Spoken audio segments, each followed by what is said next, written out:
Hello, good evening. Holly's up to no good.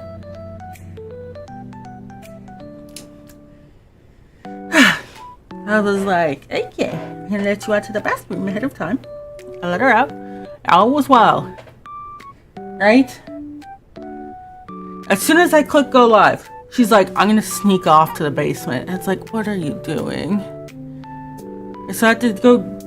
Anyways, she's up to no good. She's back, but she's up to no good. Anyways, that's why I'm late. And I watch her ask to go out to the bathroom after I just stood outside with her. Not impossible. Anyways, we'll do a game dev tonight. Specifically, you know, we're working on redoing this section of the world, right?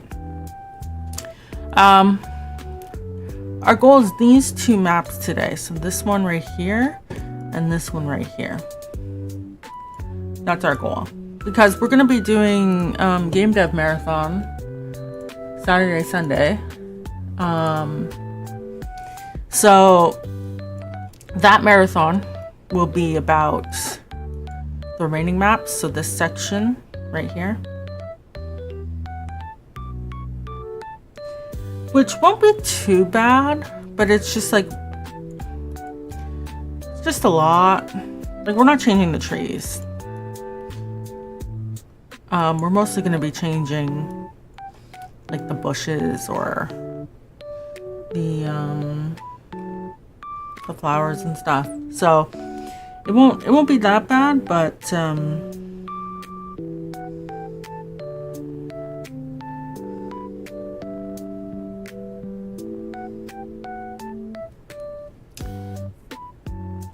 yeah. So that'll be the weekend, and then if that gets done ahead of time, we'll be adding the animals.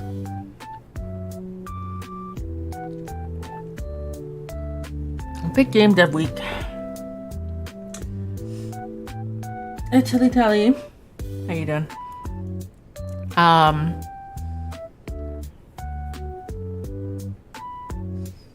So yeah, that's what we're up to. That's what we're up to today. We're gonna start with this one. Let me see something. That is map 3-5. Oh, how exciting.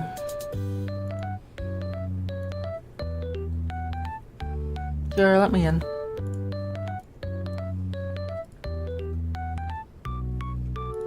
Alright, cool.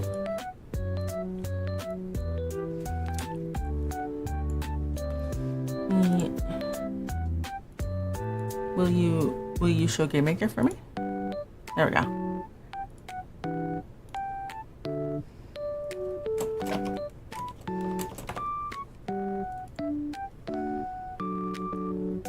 This is the map. We also need map 2-5.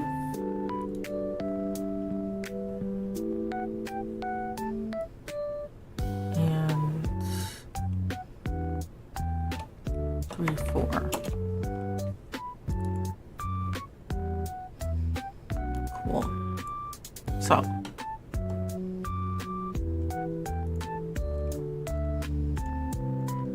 I think I already copied that over here. Yeah. Okay.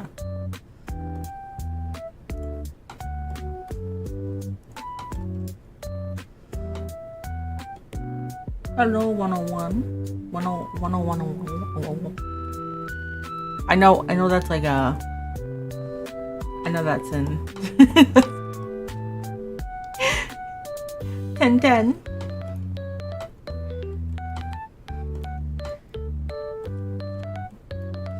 How are you doing? Hello. Okay, so this is what we're gonna work on. That's already been copied over. So let's copy over this one.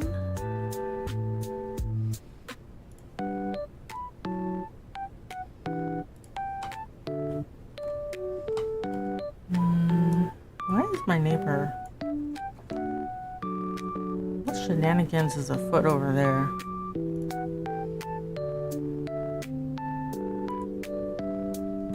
Ooh. I can save that.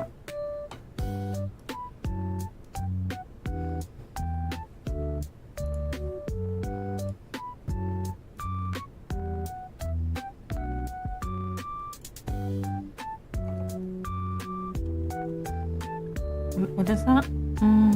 11:41.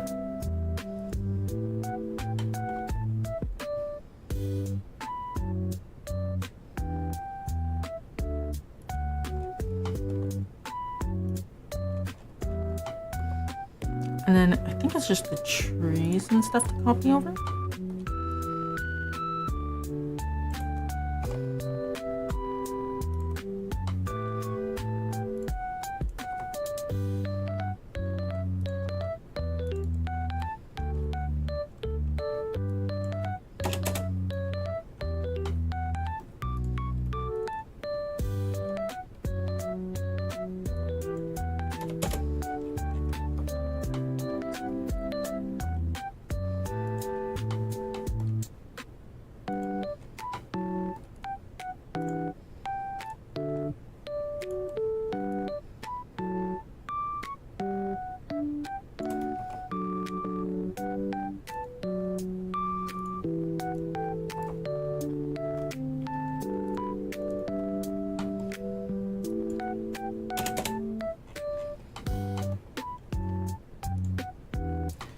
Alright, so that is that. Let's just quickly deal with this.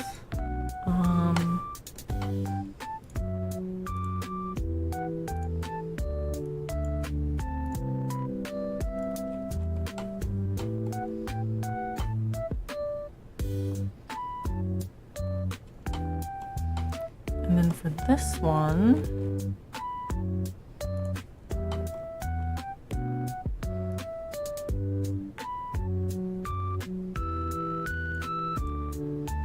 oh, that's terrible. It's on a different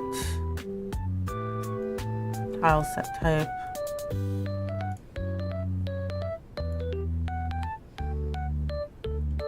Okay, I'm gonna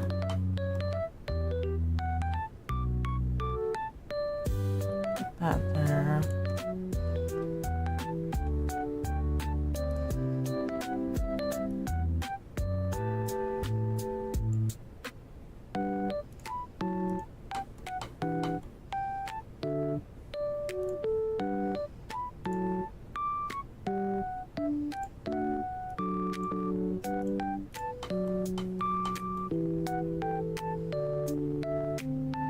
Oh, and it doesn't line up. Oh, nasty.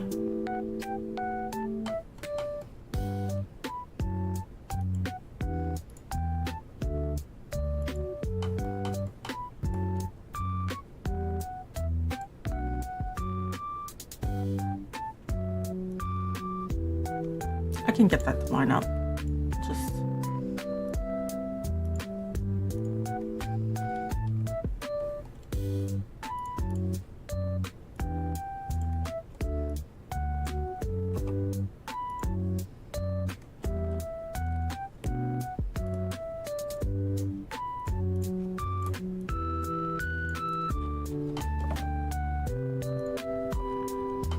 good enough. And then if we erase, how you doing? How are you doing? It's been a while. How are you? What's up? Do your eyes deceive me or is this? Yeah. On the promised day of your return, stream was a chippy. Uh-oh. Uh-oh. Wait. When I can't see it. When I can't see it. Oh no. I need to fix my alerts still. Wait. You sent Marshmallow High for 100 jewels. Thank you. I don't know how much that is, but thank you. It is a new month and I think someone needs Chinese food. Hi Moisty. Enjoy the lurk. Moisty, before you disappear, we will have to probably sometime this week sit down, and by sit down I mean I'll be doing restarts on the server to figure out what the heck is going on with the lunchbox.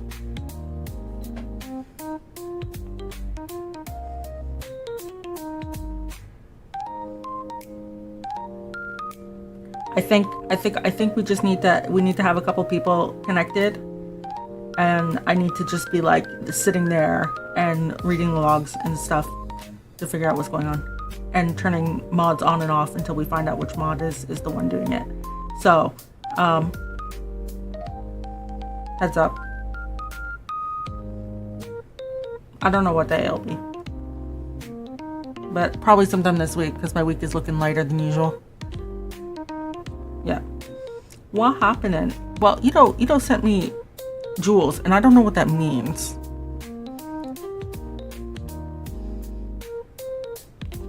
Chinese coffee fund's going. You get an alert. Don't worry, it's just you. Oh goodness. Thank you. Fan funding. Okay. That doesn't help me. What? How much is?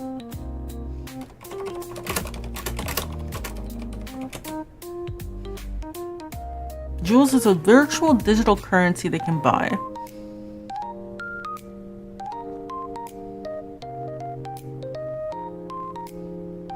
Okay, wait.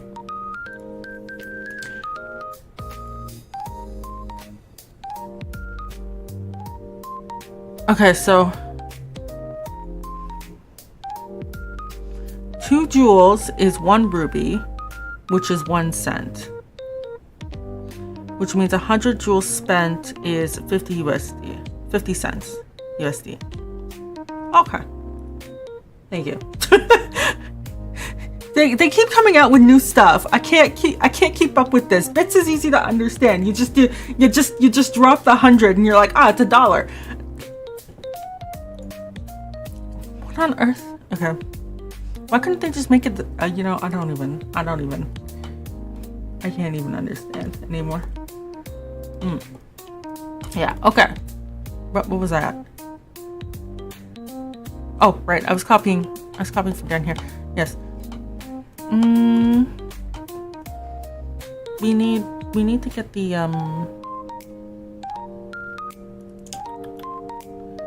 trees. Bring them over. Well, there's only one. Okay, we need the new trees. Bring it over.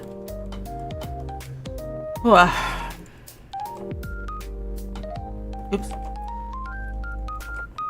I don't like how it's kind of port aware. Makes my life hard.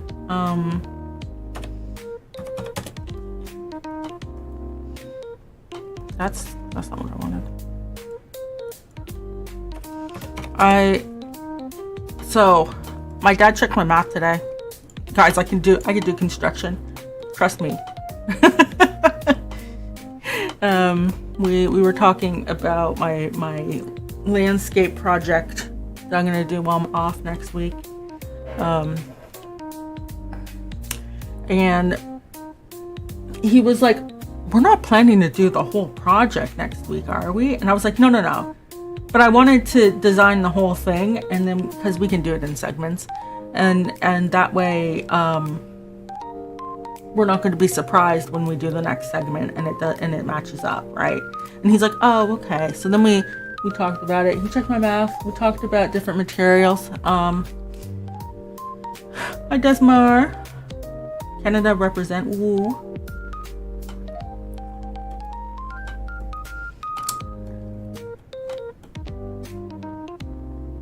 Yes. I was gonna do a Letterkenny thing, but then I forgot. Mind blanked. It's been a while since I watched that. So yeah, I can do construction, guys. Changing the wood is so expensive nowadays. Changing the type of wood we're using for some of the segments made the cost of the project get cut in half. So I have to rescope how much wood we need. But that's a tomorrow plan, and then I gotta order stuff and whatever.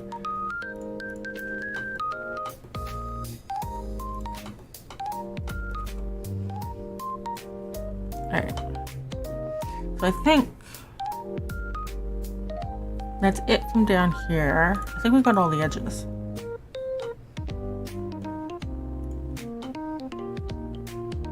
Cool. Alright, so this is going to be a bit of a blendy map. Right here. Because this segment and this segment is like kind of fully, like you can see up here, it's a little blendy. But then down here it isn't. So we're gonna do a little blendy up here, and then the rest will be the new stuff. Hi Ghost. Guess what? Uh-oh. I see that on the stream, but I don't hear a notification and I can't read it. Uh-oh. Well, I may or may not have done something. You know what? I figured it happened. That's your one. Coffee, let me in. Oh. Is that not?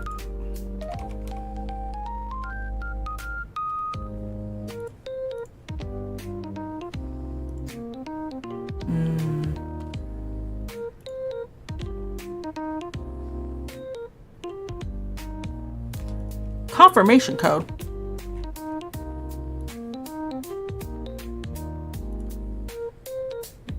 Uh-oh.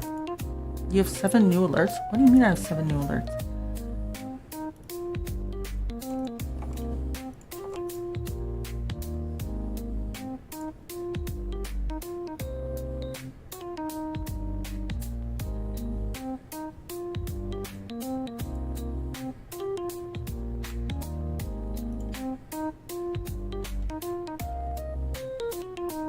Subba Slam. Thank you very much, Ito. You're making a toolchain for C with a project system to replace Makefile, just file Ninja Mason and soon C compiler for it, so you don't have to use GCC or Clang or something. That's a lot of work. Are you replacing CMake with that too?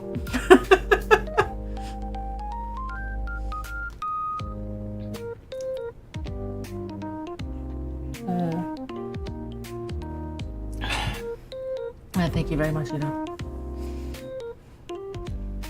I need to fix my alerts. What do I have 7 notifications for? Oh, just coffee. Oh. Thank you. Ito, you do have, did you see my DM from a while ago? You have things from the subathon incentives to fill out in a form for me. If you ever use cargo for Rust, that's what it is like better. I don't use Rust, but yeah. With a package manager. Ah, I see.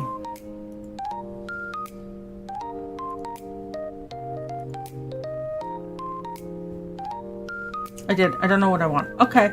I'm gonna be doing it soon, so best think. That's your reminder.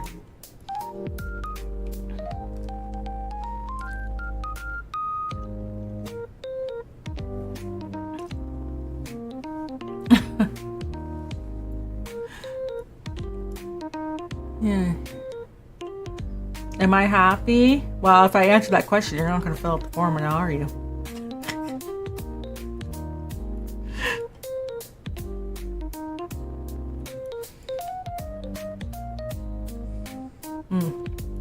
What? One of these days, these braces will be gone. Well, yes, I am very thankful. Yeah. Like you type cbit install name repo and it installs the GitHub repo to the lib directory in the current project directory, and then if you use it, it would, but I see. That's an interesting project.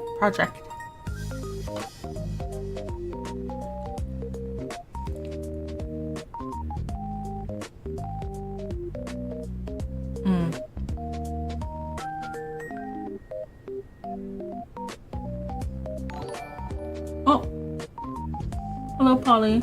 Polystorian. That's interesting name. Hello, Dark. How are you doing? Hello, Raiders. Hello, Polystorian. How was your stream? What were you up to? Ghost, do you know what the difference is between angled brackets and quotes for imports? Dark told me about your stream. Wow, look at that.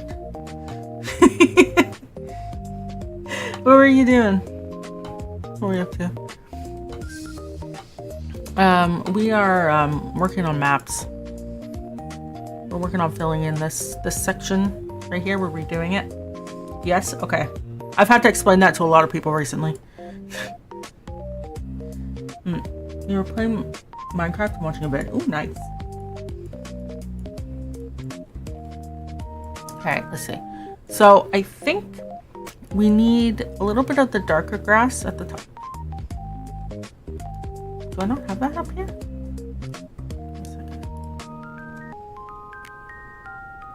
Oh, okay. Oh. Uh-oh. Uh-oh. Uh-oh.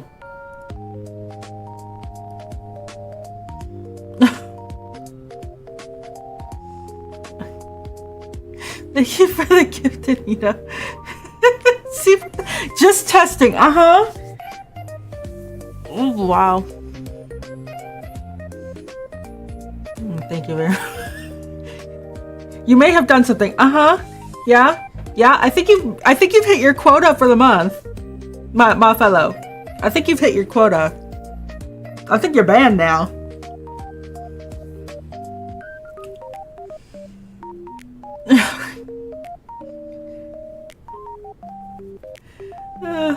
Thank you. The that is like for header files in the dub, but with the I think the flags will used on Cbuilt will not do the. And you could do the thing. Ghost. So I don't know if this is what you mean, but for everyone else who doesn't understand what that means, you're the gaming iconic one. Yes, you are the gaming iconic one.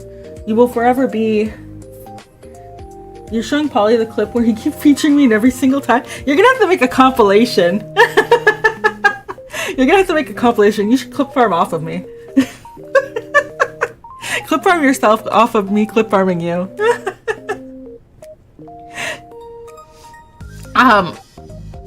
Yeah, so for C++ imports, okay.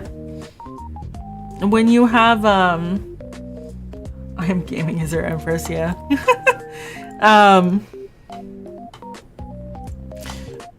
For C++, I think it applies to other things as well, but I'm mostly working in C++ build stuff right now. So when you do include my header.h, okay, this looks in your local scope.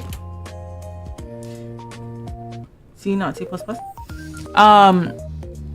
Yeah, I'm just talking C++ right now, Ghost. You hate C++? I know it's the same, but you hate.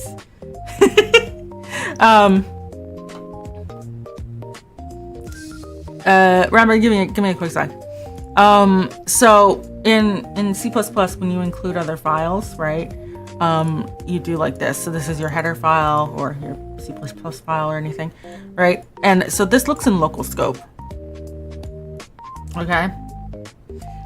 Usually for the project, usually like relative paths. So that's why you'll often see in CMake in CMake files, right? Like you'll see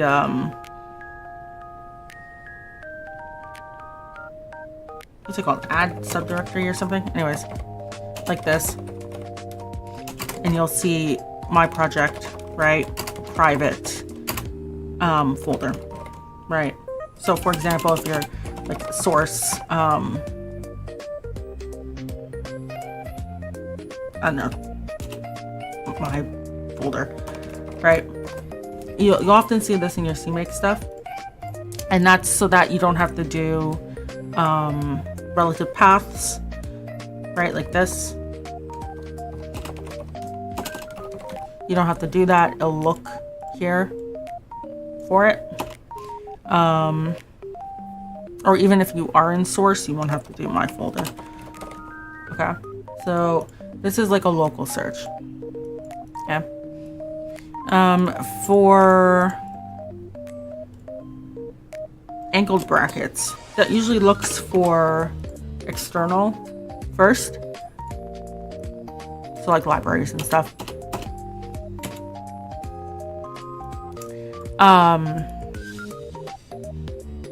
So it's usually very important to make sure your brackets are right. Because if you have a ton of files in your project, it'll like search for them when it's like, no, I explicitly am looking outside of the project. I'm looking for something that's linked. So this is sometimes it's a build optimization stuff, but it's good to signify either way. But that's really quick what the different brackets mean. There's a linker flag that does that, so you do not have to do that. Yeah.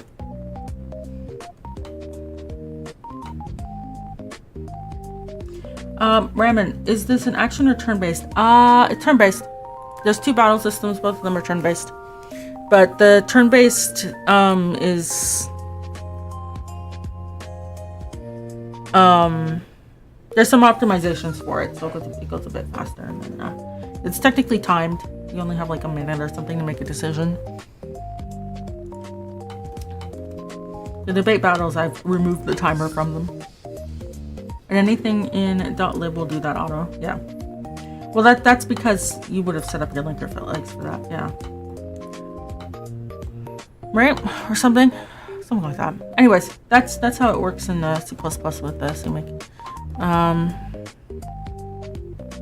right. So I think I want, but also there's a demo. So if you want to play it, the demo is about 1 to 5 hours long, depending on how much time you want to put into it. The clip will haunt you. Like I said, there are worse clips that could haunt you. Dark. I should try it. I don't have a project right now for it.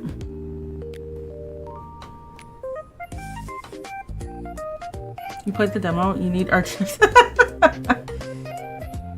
You okay with the I'm gaming one? Yeah, it'll go down in history. Gataela will make big bucks, and then they'll be like, who were the first supporters of it? And then it'll be you going, I'm gaming.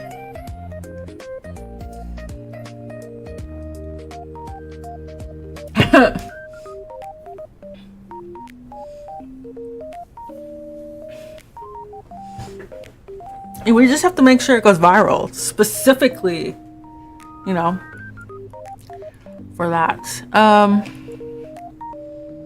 Do I want darker love?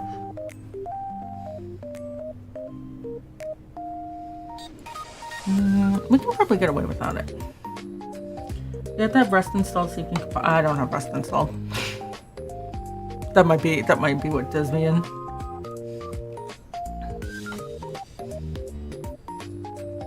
Actually, wait. What was the shapes I was using? Long and thin. Got it.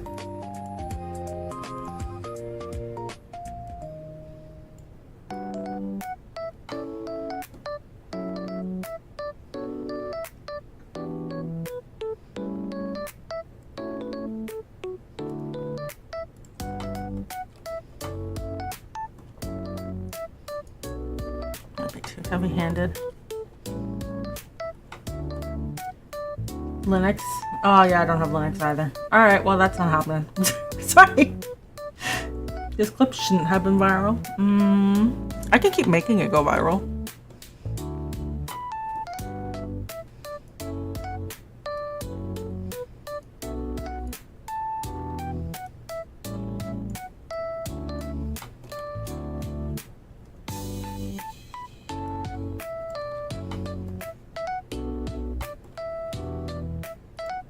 Okay.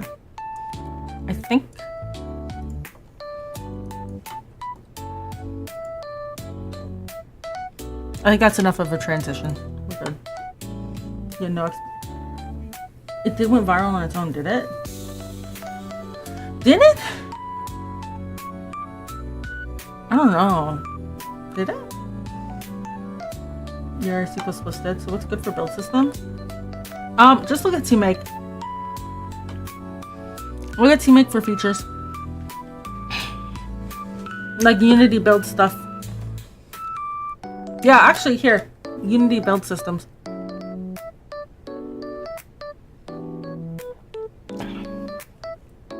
I won't think about that. Took your advice and I'm slowly getting consistent. Oh, good. That's good. When you've properly gotten consistent and you're happy with your channel, then you can ask me again. Oh, did I make a boo-boo here? Wait, did I make a boo-boo? Uh-oh. That doesn't look right. That.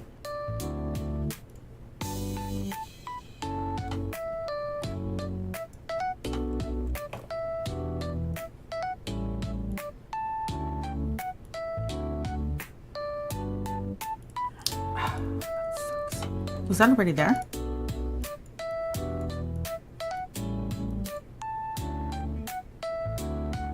No. Yeah, when you're more consistent and you're happy with your channel, then you can ask me again about the video editing stuff.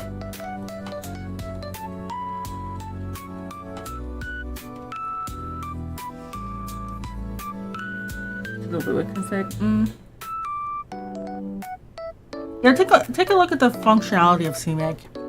I think that'll help you because they have open docs and everything.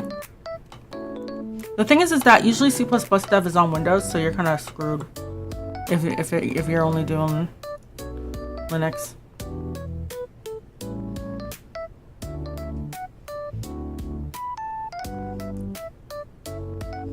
It was honestly thanks to Polly. Ooh. You'd probably still be struggling. Yeah, what'd Polly do?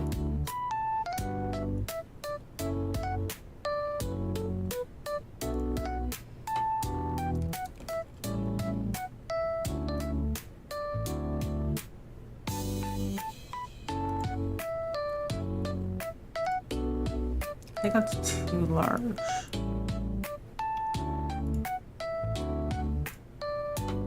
I think he started streaming vanilla Minecraft, so I was like, I'm gonna hop on. Oh.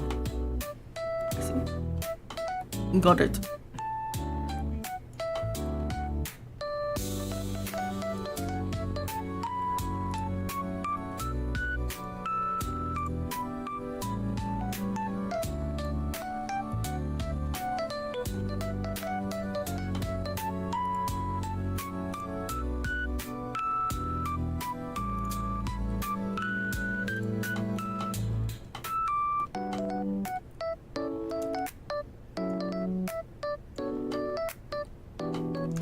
Alright, what are we doing for grass blobs?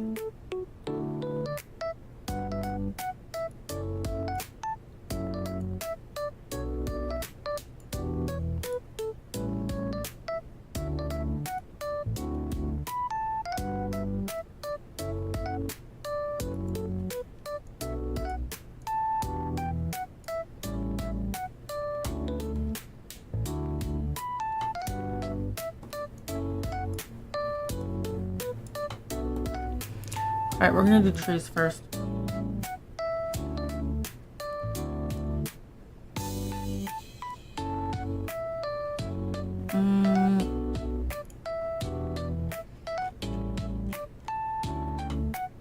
Because we have those trees and then we have these. So I do want to put like that there. We can put maybe one right here.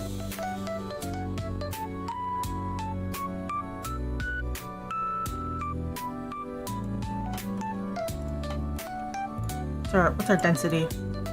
Pretty sparse. Okay.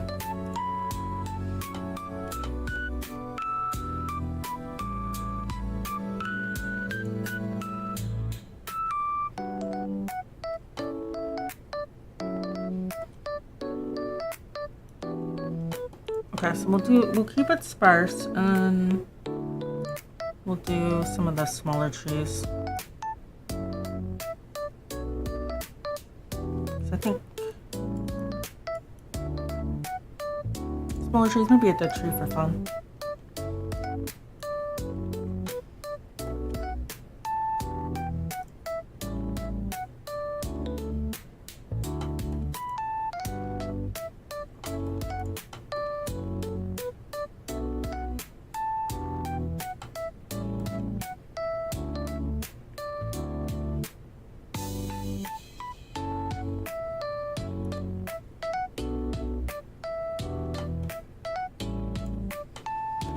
Yeah. If you haven't done Dark, did you watch the streamer use stuff?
Might be okay.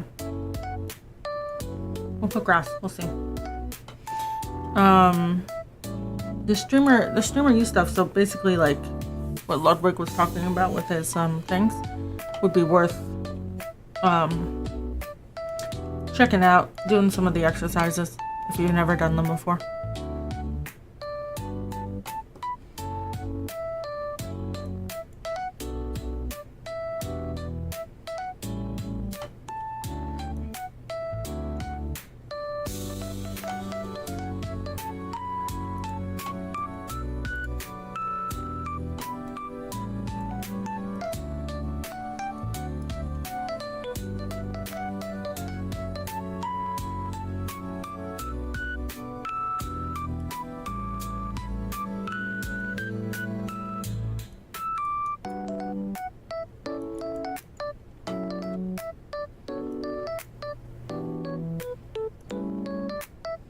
Does Smic have a custom compiler? Smic does its own stuff.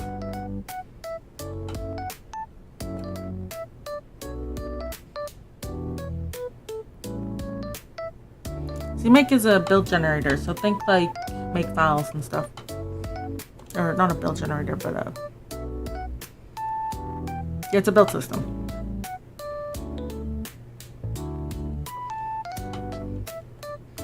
If we blur our eyes.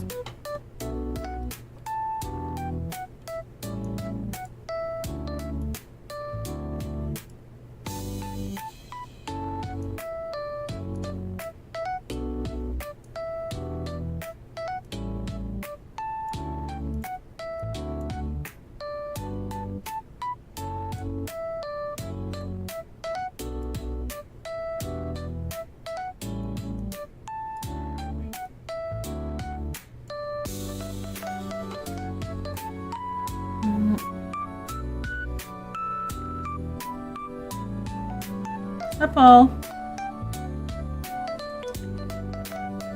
Someone broke your heart and you're devastated. Say something nice.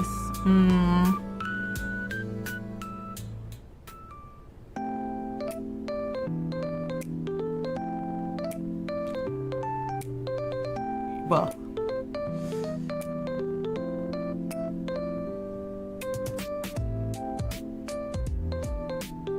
There's always more. There's more fish in the sea. Kind of depends on how long you knew the person in question. You know what I mean? But I hope you feel better soon. Treat yourself.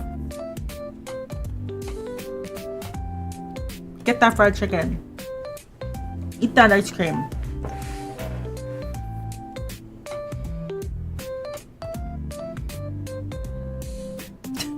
I don't know if it's gonna help them.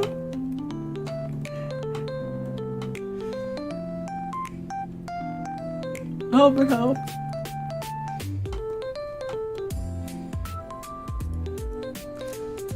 What are they doing? Round bush. Round bush, white. Stumps. Okay. Stumps, rocks.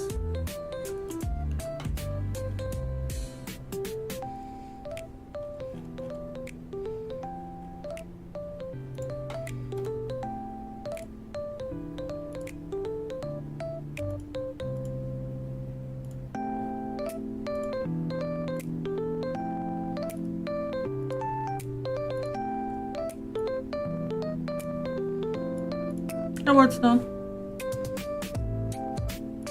Yep. Everyone should say something nice.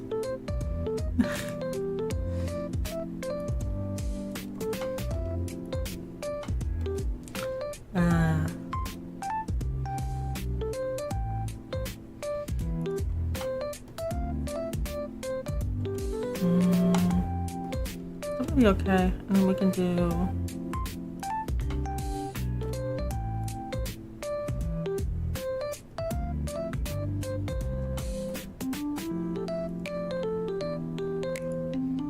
maybe not too many rocks.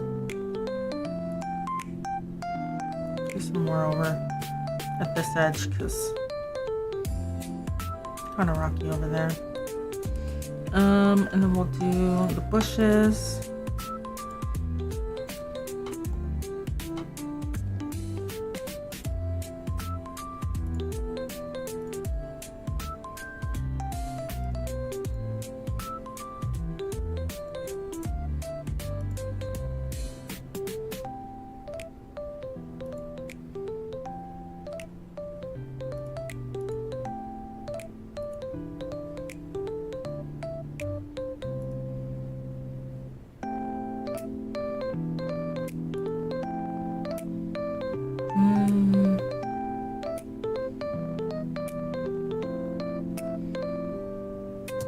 Okay.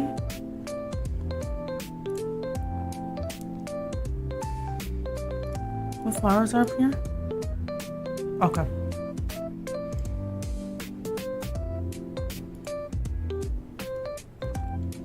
We'll probably do this as a focal point.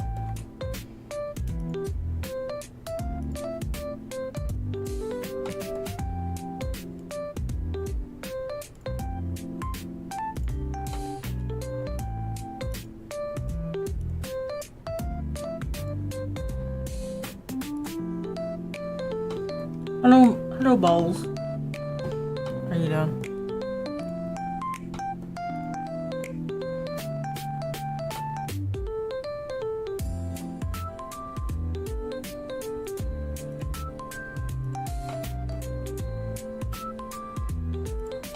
Okay, and then for down here. Actually, maybe that is enough of a focal point. I'm not sure. You can see I had the tree there before.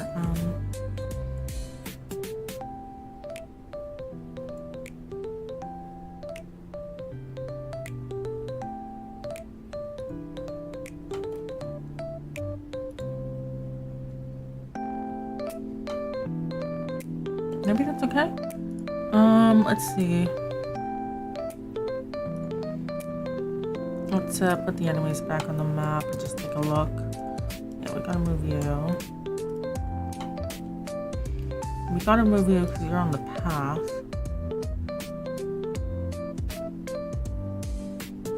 Okay, wait. So this guy can go there. That one can go there. This one can go right there. Can probably go there.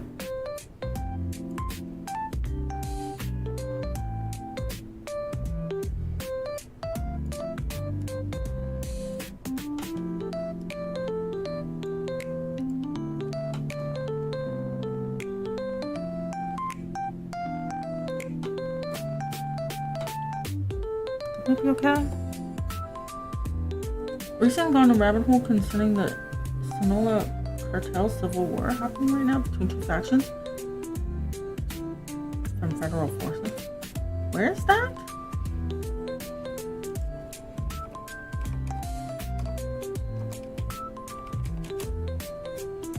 Oh.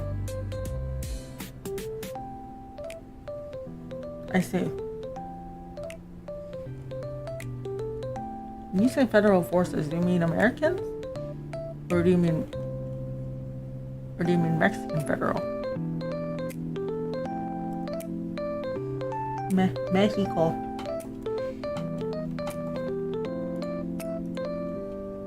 Okay, let's just make sure the sparkles are in a place that makes sense.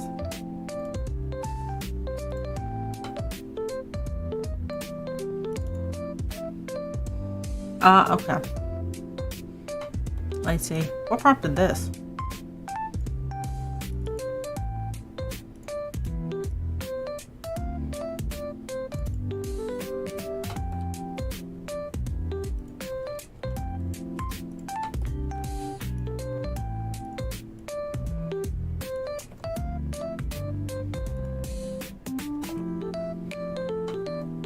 Alright, let's see. Let's do a quick run around.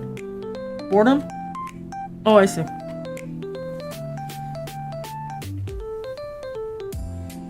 That's quite a topic.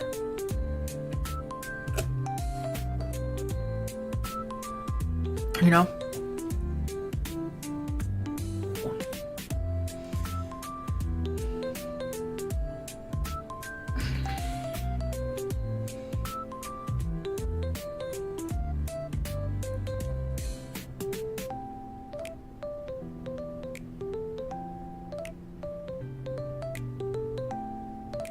I think this is... I'm worried that it's a little bit too... That's the problem with transition maps.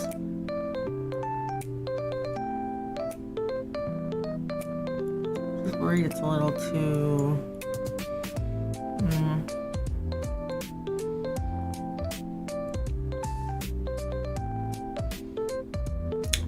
Like, it needs to be empty, but like, just like the grouping of things. We'll see. They've been doing drone warfare against each other too, so it's interesting with the introduction of drones. Oh, well, I mean... Yeah.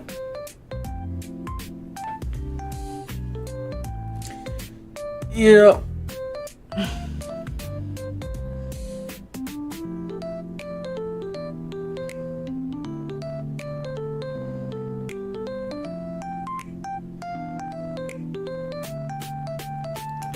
Yeah, yeah. I'm looking at jobs right now, and there's definitely a lot of military jobs, and I'm just like, what if I don't?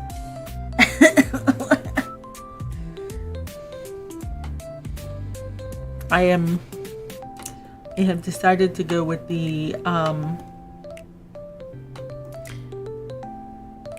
a no more extra effort approach at work.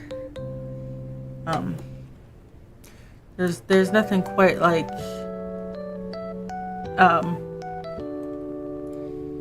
telling your manager, hey, you said this and it was really out of pocket and it's kind of inappropriate and it kind of made me not want to talk to you about this. And he goes, I never said that ever. That's extremely out of pocket. I would never say that. And you just kind of go, yeah, that's why I remember you saying it so well, but okay. Anyways. So. What did he say?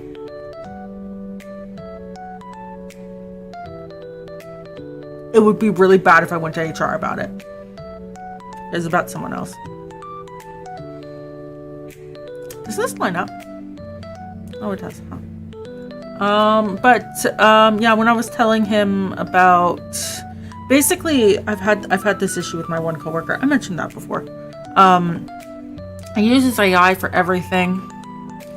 Doesn't review his own work before he puts it up. doesn't communicate with the team. You DM him, you get an AI response, uses AI for PR reviews, whatever. He's super lazy.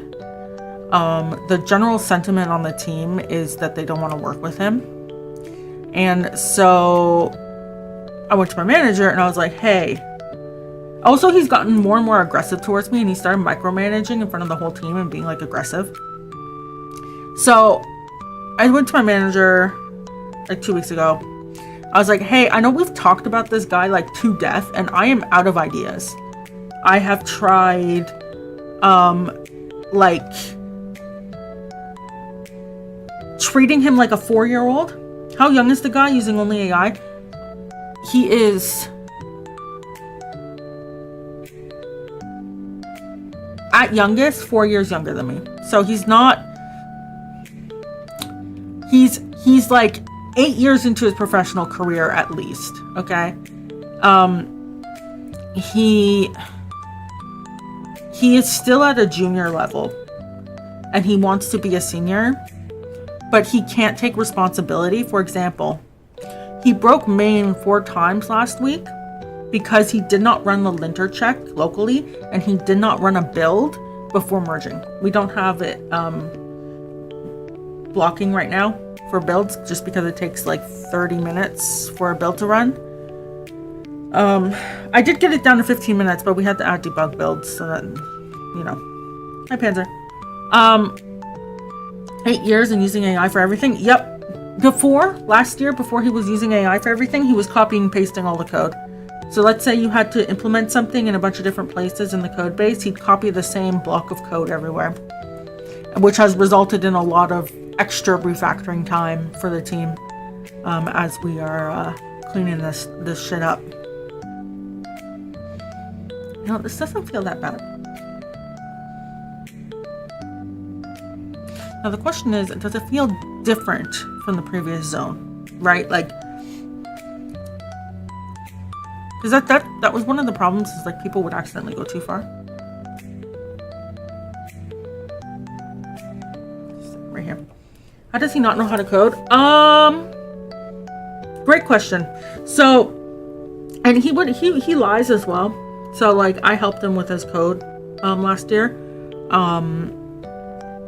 And like refactoring it so that it would work well. And I said, is this fine? Is this sort of change okay? Does this make sense? And he's like, yep, it's all good. And then I merged it all. And then afterwards he said, I don't agree with any of these changes. And then he started bringing up the code that I had written for him without telling the rest of the team that it was code I had written, and making the team pick it apart and like a bunch of other stuff. And he does it constantly, by the way.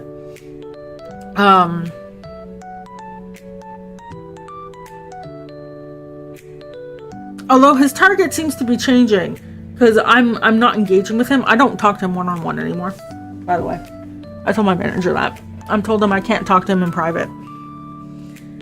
Because every time I do, he escalates it to the manager. And my manager said, well, it hasn't happened for like 6 months. And I'm like, yeah, because I stopped talking to him in private. Manager doesn't seem to think that's a problem. So I said to my manager, well, I said to my lead, like, hey, I'm not going to bring this up to manager anymore, these issues. I know you're also dealing with them. I'm just going to let you deal with it, because like he doesn't listen to what I'm saying, and he's like super defensive, right? Every time I bring it up, it's like, you got to just accept he's bad at communicating. It's not a problem if he doesn't know how to apologize, which leads to the breaking main. He broke main because he didn't want to run the linter, and he didn't want to run the pipeline. And it's everyone gets emailed when it happens, right? And we're just kind of like, can you run the linter? There is a file, a git pre-commit hook that he just has to paste on his machine, and it will auto format for him with matching our rule set and everything. And he will not put it on his thing. It's in the getting started guide. He refuses to do it, and he can't remember. And so he's just like, oops, LOL, I forgot again. Oops. Okay. And like, we're starting to lose our marbles because he doesn't take responsibility for anything. And so I said to my manager, you know, he doesn't apologize. He just goes, LOL, my bad, constantly. And he does that when he makes personal slights. He does that when he breaks main constantly. And my manager goes, wait, one of those is a real problem. We got ads. A job that requires communication and teamwork has no communication skills and teamwork skills. Exactly.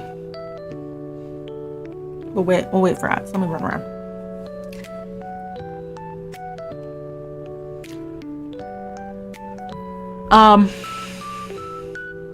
Yeah, I gotta hold this because what my manager's doing is driving me up the walls. I think it feels different. The darker grass is gone, right? And then you see a different type of tree. It doesn't feel completely different, but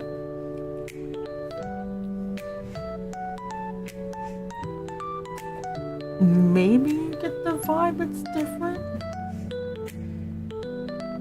It looks a bit different. Right, trees are different. Grass is slightly different.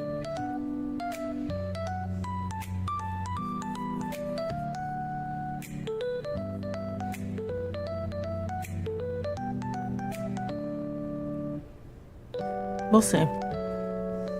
Worst case, I just add a blocker.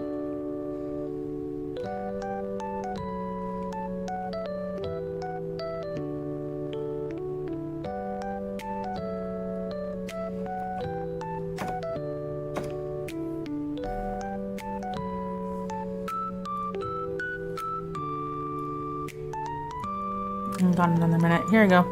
Let me update while we wait.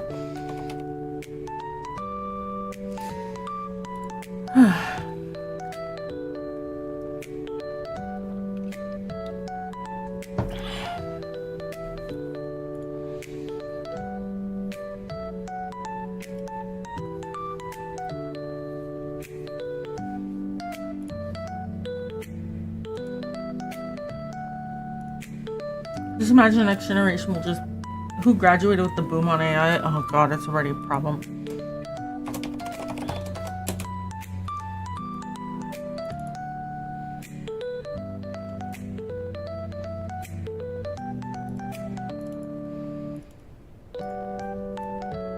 AI is gonna die soon anyways. I'm gonna make so much money.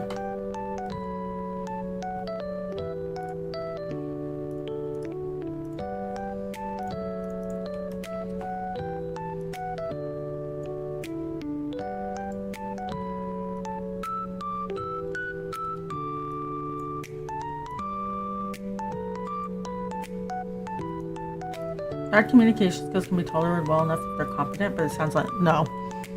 I'm so sick and tired of reviewing their stuff. That is definitely on the map. Oh, well, it's probably just the flipping. Okay, ads are done. Yeah, so, yeah, he doesn't have communication skills. He doesn't have teamwork skills. It is definitely a problem. And the problem, too, is that he argues with everything. So he gives biased prompts to the AI to, like, instead of asking me a question, he will go to the AI, ask the question, then respond to me, and it's like completely out, like it makes no sense.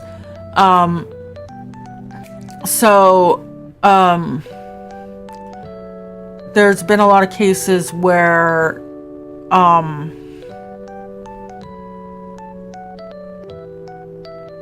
it just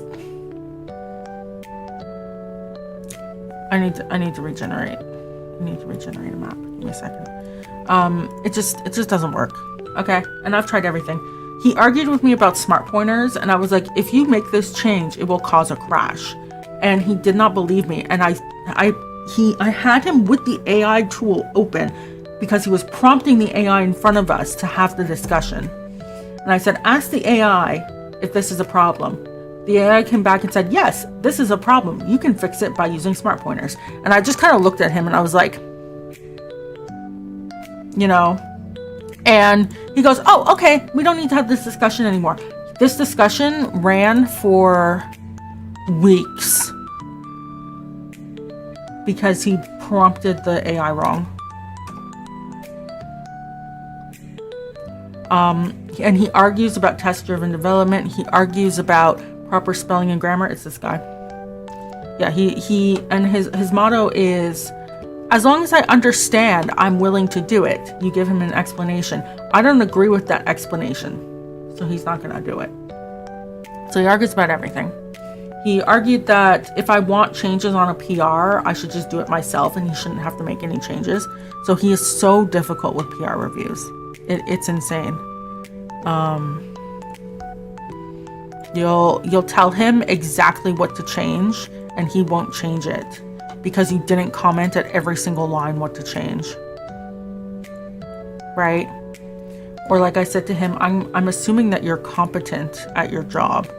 That's why I don't comment everywhere and I just say like, hey, you have to make this change in a few places. And he's just using the AI, right? So it's a very difficult situation. He does this to me. He does this to my lead. And then he'll sit there. Is it because I'm a woman? No, he does it to my lead as well, who's a male. That is one of the things we were considering, and it may still be a reason for sure. I've definitely had that happen before. I wish he would just make a comment though, because then I can go to HR and deal with it. But whatever. So that's kind of the situation. And like I said, the general sentiment on the team is like no one wants to really work with him. We work with him because it's our job, but it's just no one wants to do it. So I said to my manager, this is kind of what's happening. This is the sentiment. Like, I'm out of ideas of like how to communicate with this guy. Like, please do something. And he tells me, well, I haven't seen any impact on the team. His PRs are still getting reviewed. And I'm like, do you expect a bunch of professional adults to not do our job because we don't like someone? Like, we're not children. We're reviewing it because we have to, not because we want to, right? We dread it. We all groan before we have to look at it. And then we spend a lot of time. The whole team reviews every single one of his PRs. And it's just AI generated. There's stuff changed in there that doesn't need to be changed.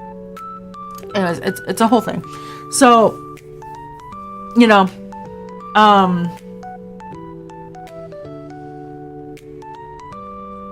it's you know that. And my manager's like, well, you're still reviewing it. And I haven't heard anything from anyone else. I think you're just a boy who cries wolf who's like venting, or you're reporting to me things people are venting to you. And I'm just kind of like,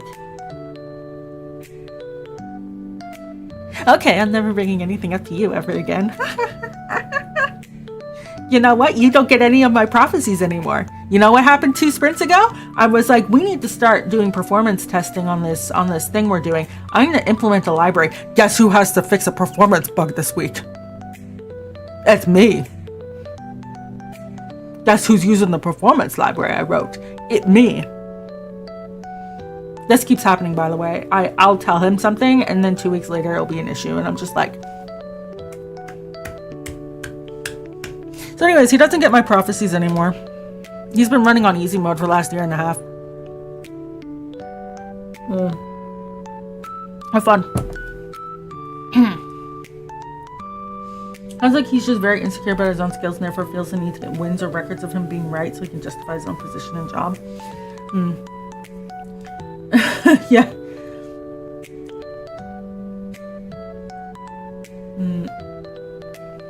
Oh, I'm sorry to hear that, Dark. I hope you're doing better. Yeah, like the only personal conversation I've ever had with him is him asking me what I think about AI, and I told him, and he then hates me. So, actually, my manager said to me last year, he said that he feels like people think he's a bad person for using AI, and I said to my boss, that sounds like a him problem. Are we still in the damn AI conversation? We're talking about my coworker, but yeah. Yeah, so that's kind of what I'm stuck dealing with, and it's just like, you know what? I'm looking for new jobs, and I am no longer providing prophecies.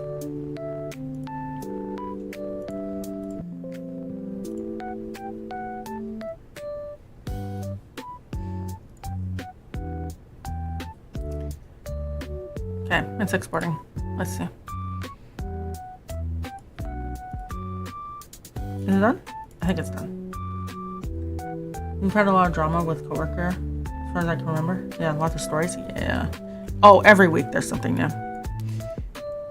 Yeah, I think that works.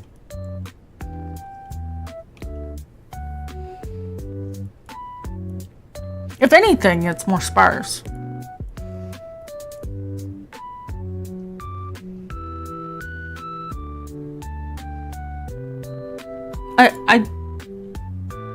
I do think it feels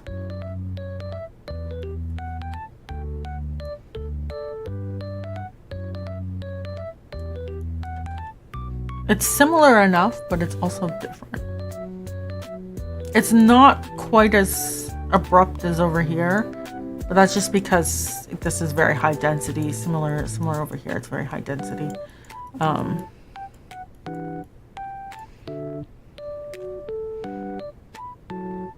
I think that works.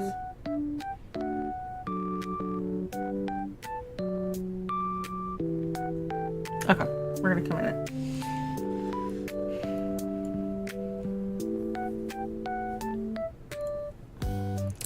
Yeah, so yeah, it's, you know, I'm very sick and tired of reviewing AI generated code. We've talked. Listen, our team has so many coding standards, AI standards, communication standards, etc., just to try to rope this guy in. He put login information in a Confluence page. I don't know what to do with him. I DM'd him and I was like, you can't put that in a Confluence page, and I removed it.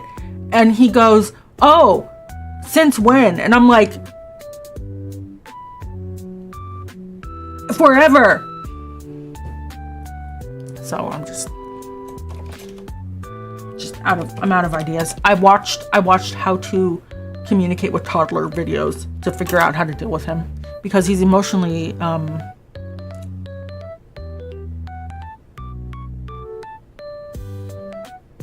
his EQ is low. He's emotionally not there.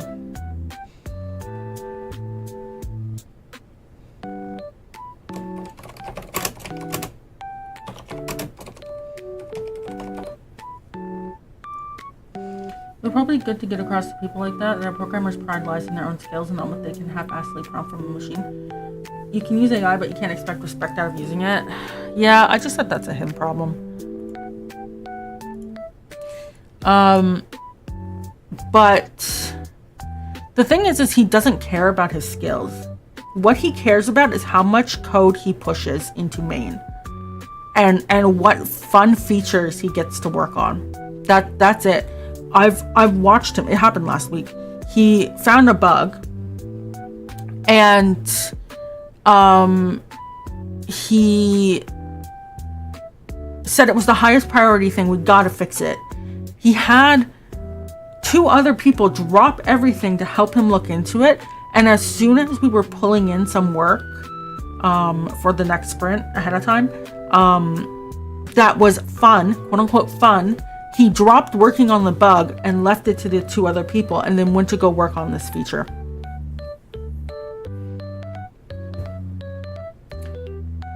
And I'm like, how can you trust working with someone like that? Like, I'm constantly managing him. Although not anymore.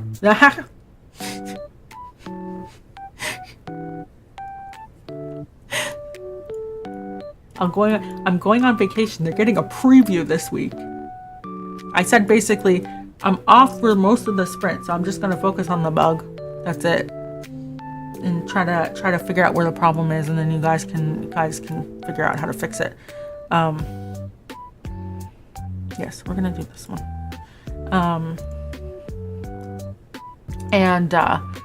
everyone's like, okay, thumbs up. And then oh, I hope they enjoy.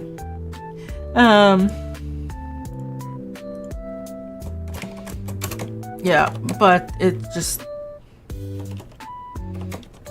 yeah, you have someone who,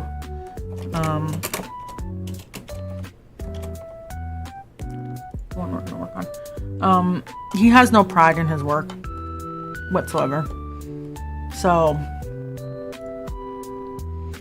it makes it very difficult to talk to him about stuff, because it's just about pumping code through.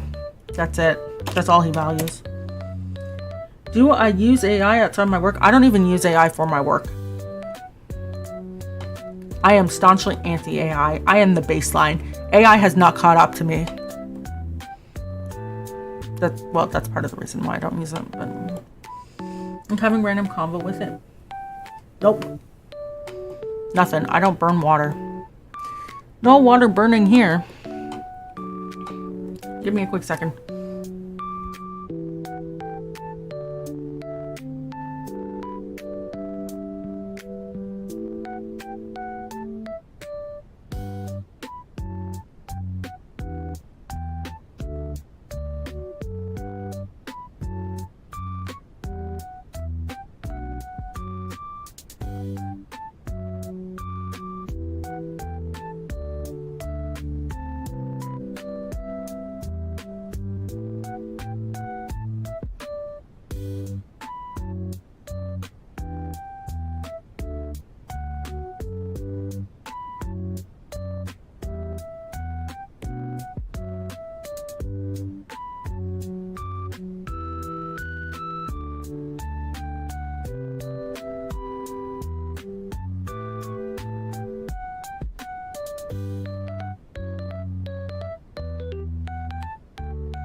Yeah, I've never written an AI prompt. The only time I did was when he forced me to, for that smart pointer thing. But that was literally like, if I did not, I basically said it to him verbally. He sat there and he was like, I have no idea what you just said. Here's the prompt. Can you tell me what to type into the prompt?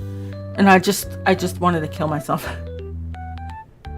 So, that is, yeah, I don't. That's grass overlay.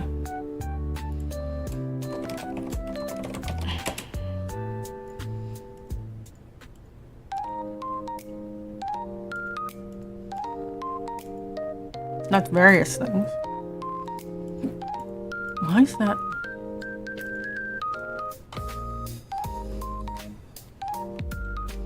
Okay, we're just gonna erase. Yeah. So no usage here. Well, nothing I do on purpose. I mean, Google giving me AI results, there's nothing I can do about that. On my own computer at home, I've turned it off, but my work computer, I've left it on so that if anyone questions me, I can just be like, I use it, points to Google.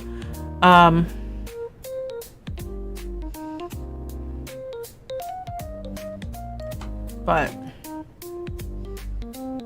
yeah, I mean, this guy's complained, like, you know how insufferable he can be is like, for example, I've been managing a lot of the build stuff for our team and redoing pipelines and whatnot, and moving to CMake and stuff. And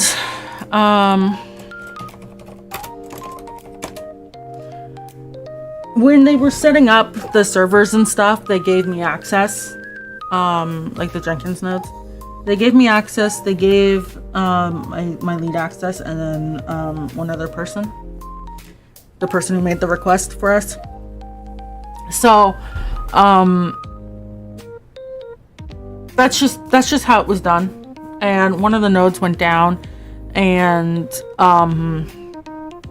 his first response was, "We need to restart the node." And I was like, I guess. And he's like, "What? Why can't I have access to this?" And I was like, right? Like, he was complaining about how he didn't have access. And I just like, that's just how, I didn't set this up. You know, I just punted it to my lead. I was like, you tell him why, right? And so my lead responded, and he just said, "We only want a few people to have access to it," right?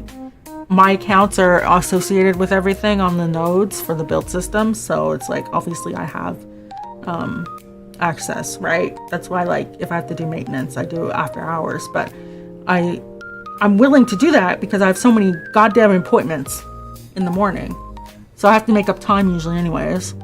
So it's not a big deal for me to log in after everyone's off, because I also like don't sleep. So you know, it's not a big lift for me to do it for everyone else, right? But he was complaining, like, "Is this something you have to be a senior software developer to have? I can't do this because I'm not a senior. Can a senior do this?" Like, he's complaining about not being a senior. It's driving me up the wall. He gives us some energy as a kid who says, "Why do I have English classes? AI can do everything for me." Oh yeah. One day they will put that shit on the printer, refrigerator, and your air fryer. Then I'm never upgrading from my 16-year-old fridge that doesn't refrigerate my food properly.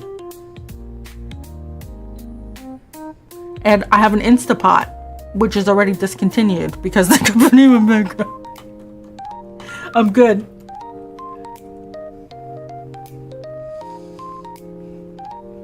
I don't have smart anything. That blew my coworker's mind. And then I said to them, "I like just turning on the light and it working." And they were like, "Oh, that's a good point." And I was like, yeah. Aren't a lot of people buying vintage fridges too? Oh yeah. Yeah, a lot of people are buying dumb tech. They're sick and tired of it. What used to be like a cool thing is now like, if you want to use something, it's constantly updating, and it's like, why? It's a fridge.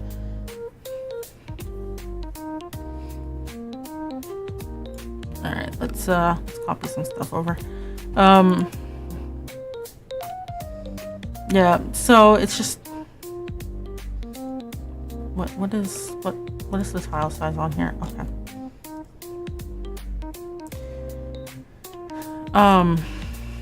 My TV is smart, but my defense, a lot of newer TVs are smart nowadays. Yeah, I had to concede on that, but I got an Android,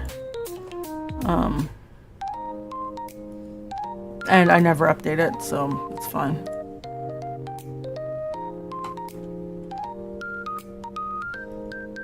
Don't get Tizen. I worked on a Tizen long enough to hate it.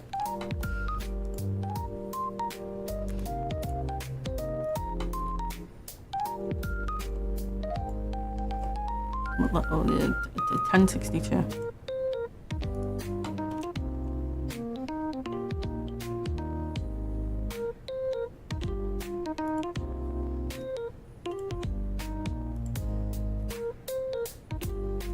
LG washing machine that uses internet? Why? Yeah, I know. People are like, yeah. Like, even the thermostats, they're like, oh, they need to know what the internet is. They gotta sync. And I'm like, I can just set the time of day like a regular person and then set a schedule. I paid extra for the dumb thermostat.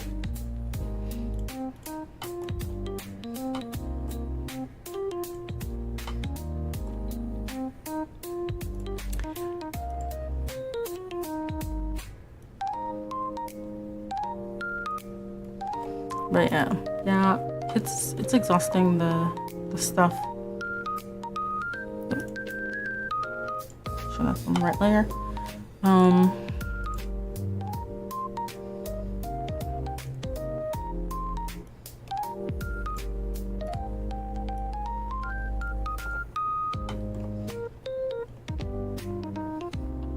One.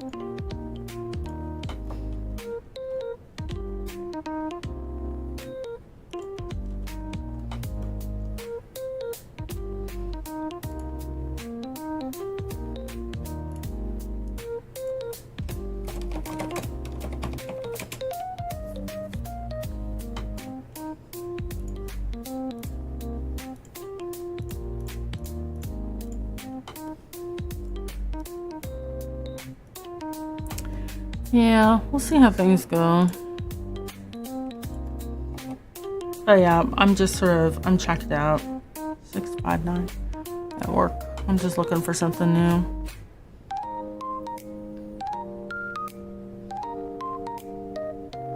The funny thing, I'm looking for stuff that also doesn't use AI, so like things that are highly regulated.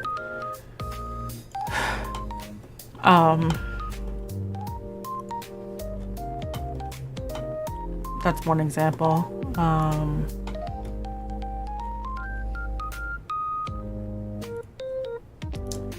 Another one was, oh, this is I have to fix this.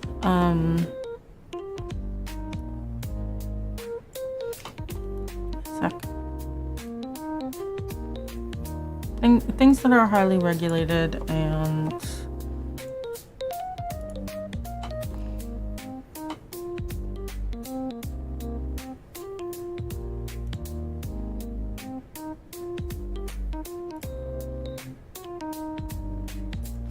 build stuff is also they're like, we don't use AI, and I'm like there are some companies that are like every single developer role is AI, and then you get to the tools developer experience like titles, and there's no AI to be seen anywhere, and I'm like, thumbs up, I apply to this one. Given the current job market and economy, I wouldn't be too picky. It should be tough out there right now. Yeah, I know, but I don't have to find a job right now, right? Like if I was unemployed, I'll just apply to everything that I can do, right? But, oh, that's the other thing too. Someone was trying to convince me that prompting is its own, like, thing, okay? That it's really hard to get the prompt right. And that, like, you have to learn how to prompt correctly. And I just kind of sat there and I was like, the fuck? It just does token matching. What do you mean? You write a sentence about what you want. And there's like some context stuff and like some other stuff. It's not that hard. I've had AI boy show me multiple times. It's only hard if you don't know how to write a sentence. People don't like that when they hear that. Not every damn machine needs to be connected to the internet, but the company thinks it's a good thing when they can monitor when I'm washing on Saturday morning. Yeah. They want to know how often you use the thing so that they can change the they can break the machine sooner for you. Uh-oh. Well, that's annoying.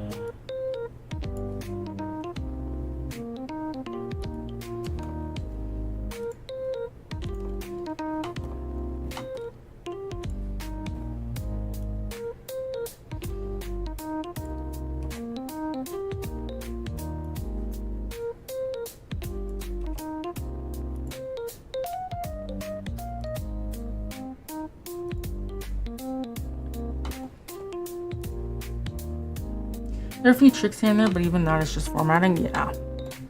No, I've seen enough from my favorite coworker to know how to do it. And there's like skills and there's rules and stuff too. Like there's some stuff, but like it's not It's not as...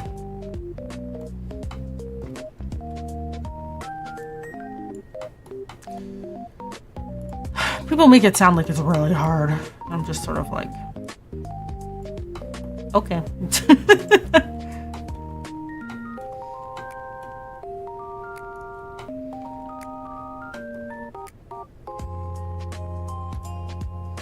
Not complex, yeah.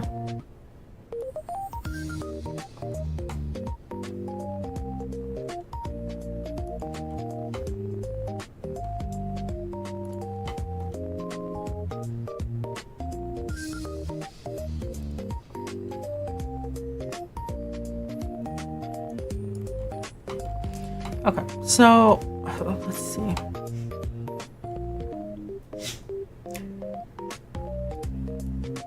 I want to implement some of the moss because I'm going to be putting moss in here now.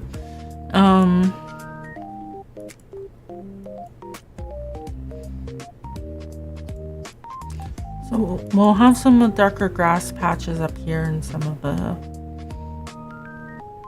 that as well. The more granular stuff gets, the more complex. Prompting is like putting together large stone bricks together. Yeah. The other thing too is prompting only really works extremely well on I hate being an educated hater. So prompting only works really, really well on like code bases that are very standard, right? So that are following all the best practices and stuff. When you're working with like 30-plus-year-old systems, which are a bunch of weird hacks, like, you know, I do,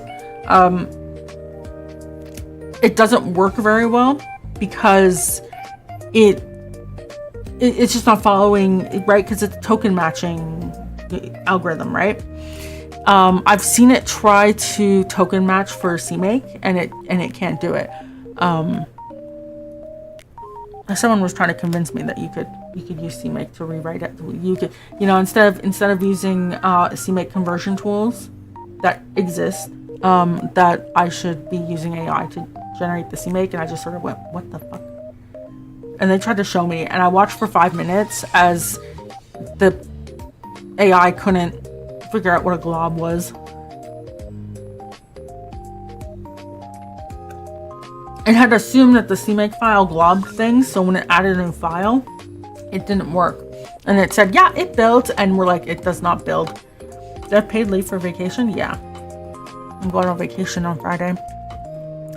And then I have most of December booked off. Because we have a 1 week shutdown, so I just like slapped down the rest of my vacation for the year. It goes there.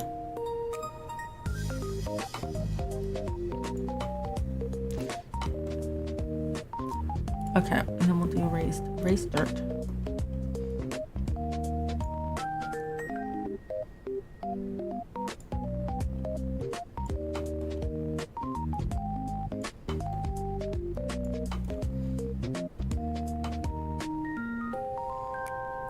What am I doing? Yeah, so we're doing the Gataela marathon on Saturday and Sunday because I am behind schedule. And I feel like we can kick off my vacation with that while I'm still in work mode.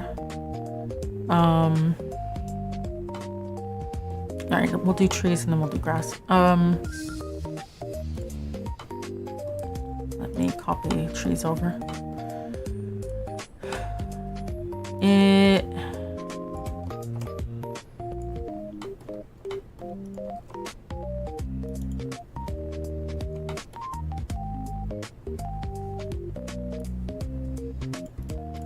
I have a landscape project that I'm going to be doing. Not going to Europe? Oh God, no. I don't travel. I traveled to Toronto and back again in one day. That's 10 hours on the train. You know what happened? I was in excruciating pain with my legs. Not happening. Not until we figure out. Not until that improves.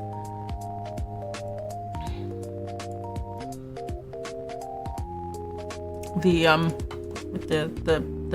train attendant clocked what was going on when they saw the compression socks come out. And I was just like, don't worry, I'll be fine. They're like, you can wander around if you want, don't worry, I can just let someone know. I'm like, thank you. but I can't really do that on a flight, so. Man, if I had to do the Australia trip again, I'd die. I did that one. 4. I went there twice. It's rough, man. Okay, and then... Am I keeping any of these trees on the side?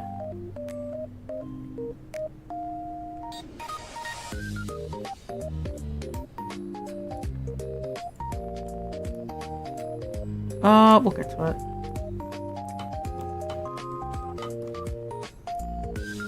I don't think there's any... Nope. And then on this one, there isn't any. And then on this one, there's this tree and that one. I think they're already... Yeah. But there is this to copy over.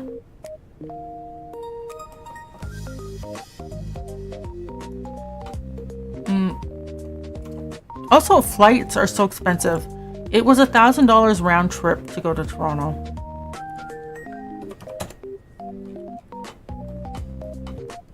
Which is, when I took the train, it was like the cheapest cost would have been $150.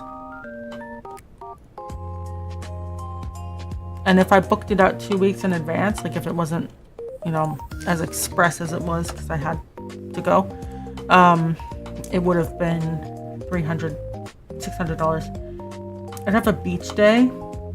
Oh, there's a beach here, but I don't really want to. I don't go to the beach. We're planning to go thrifting. My dad said we're gonna go thrifting. There's a really big thrift market.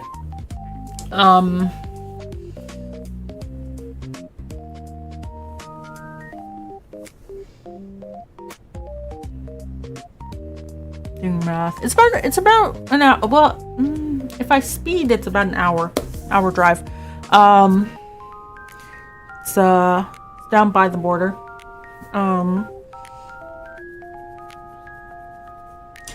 So there's this, I've been there once before. There's this very large building. It's an indoor and outdoor. They're only open for like resale stuff 1 day a week on Sundays. And the indoor ones are like more like long-term sort of thrifting things. Like you rent out a cube and it's sometimes there's businesses there. There was a hairdresser there once. There was someone who sells video games. There was well, there were a couple people selling video games, like retro stuff and like PlayStations and stuff. I might get a PS4 when I go this time. Because I have PS3 and PS4 games and I kind of want to play them.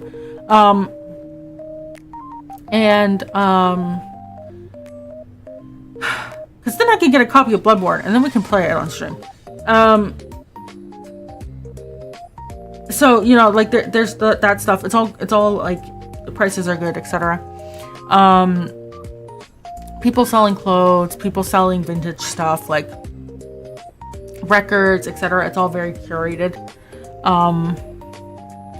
There's one guy that just sells action figures, and you're like he has literally everything if you were into it. Someone sells teacups. There was someone selling vintage clocks. Like there's 4 wings. So there's like the main hall, then there's like two wings, 2 main wings, and those split off into wings as well. So, you know, it's like a big thing, and there's like 2 floors. And anyways, last time we were there, it was raining like hell, so the outdoor exhibits were gone. But it took us like 2 hours to walk through. Oh, you can buy knives there. You can buy a katana. Someone's selling that there. So, very interesting, but, you know, bit of a drive. And then we're planning to go there. early in the morning because the outdoor exhibitors should be there. Genuine maple syrup and ice wine. Well, maple syrup you can get anywhere. You can get in the grocery store. I gotta get the canned stuff. Get the canned stuff from Quebec. Ice wine? I've never had ice wine though.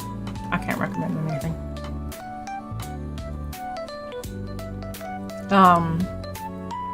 So we're gonna go there. Apparently the outdoor exhibits have like really good stuff and they're only there for like a couple hours, so I have to get there super early. And then after we're done that, Brockville, their Restore and their Value Village was recently renovated and they have some really good stuff apparently, so we're gonna go there. But I'm Canadian? Yeah, but what is ice wine? I don't really drink ice wine. Oh, I can just buy it at LCBO.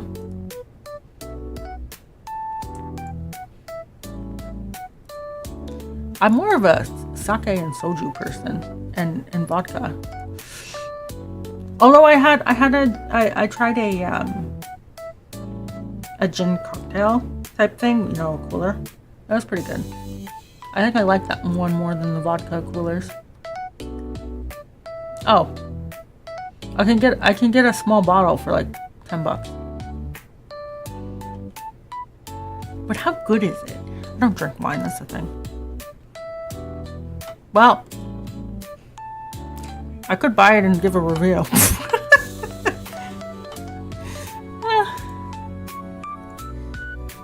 I don't know if they sell it up the road though. Or if I have to drive. To buy sake, I have to drive like 30 minutes to a specific LCBO.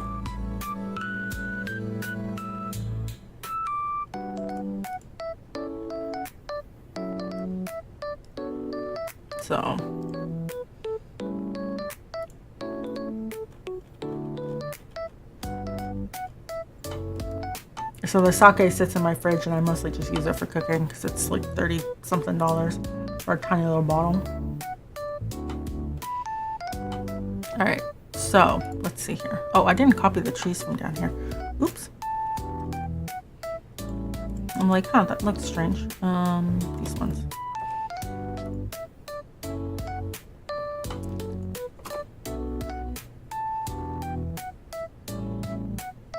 Yeah, so we're gonna have a big thrifting day. It'll be fun.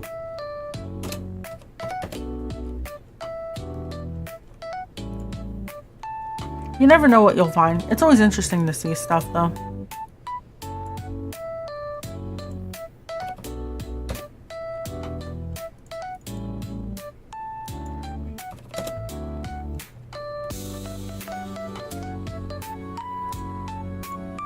But it is in the middle of nowhere. That's the interesting thing. Like, it's basically like all the townships nearby. People come to that building. So.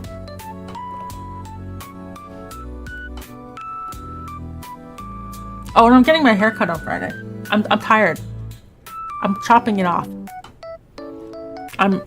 My hair is tied up like 90% of the time now. And if you've ever had your hair tied up, it can hurt if it's for a really long time, and like every day it's just tied up constantly. And I have it like in a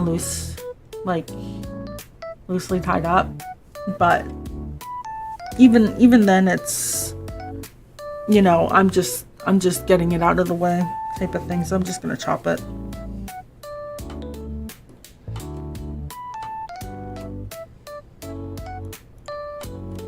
But a lot of people aren't purchasing, like, I'm gonna replace this tree with one of these.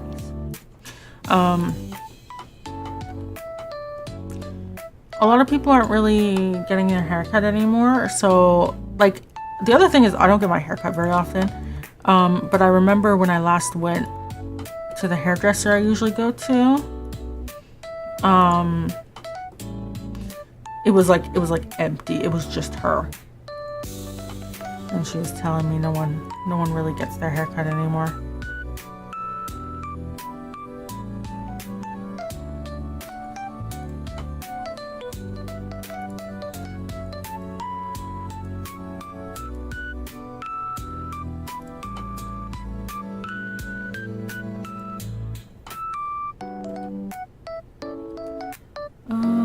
probably plop, like... The thing is, I don't want to... It might be safe.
That might be okay. Let's see.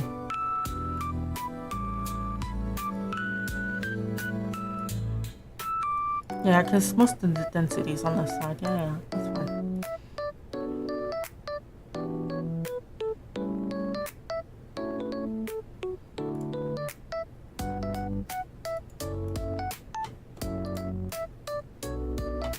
That should be fine.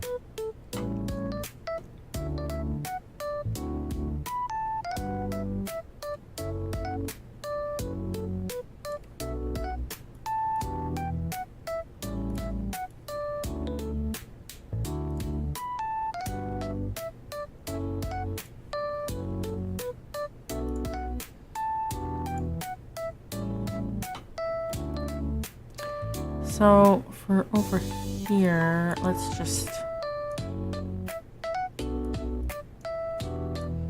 maybe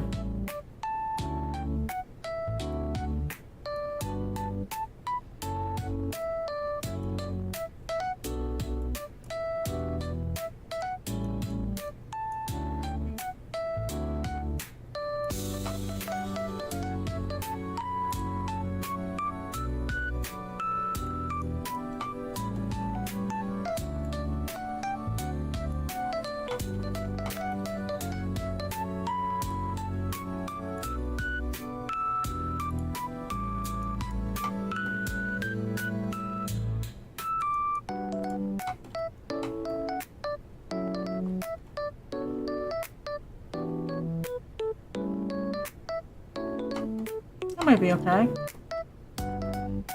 Maybe, we'll see. And then let's go to the moss here. So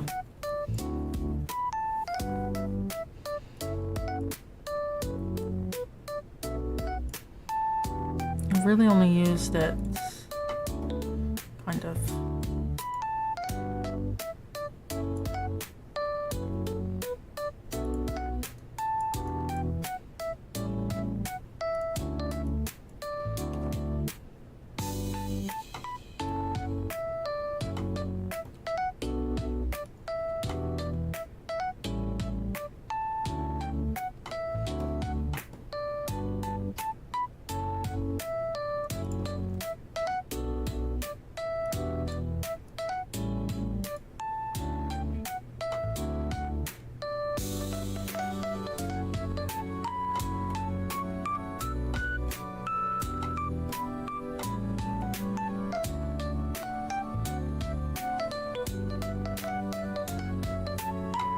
be okay.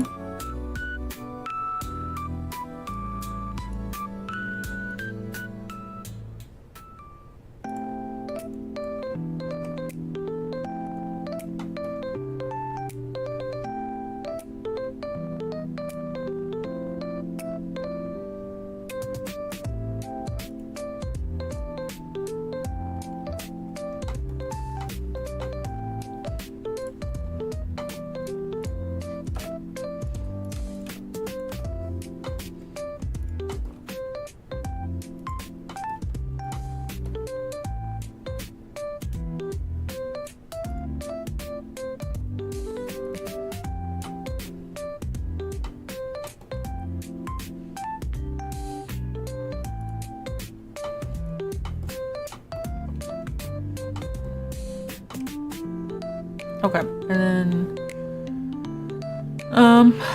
let's do landscape objects. I think I copied all of them over.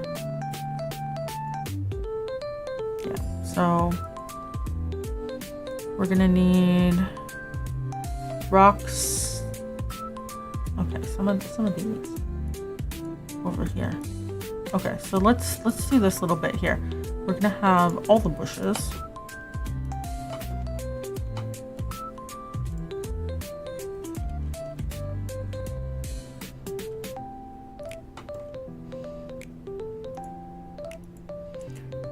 Right, it doesn't have to be too many, but like it's kind of like, ew.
Maybe okay.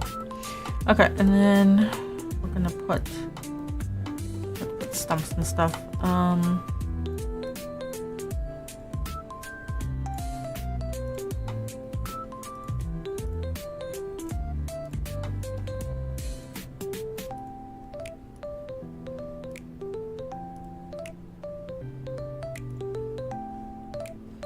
Some stumps.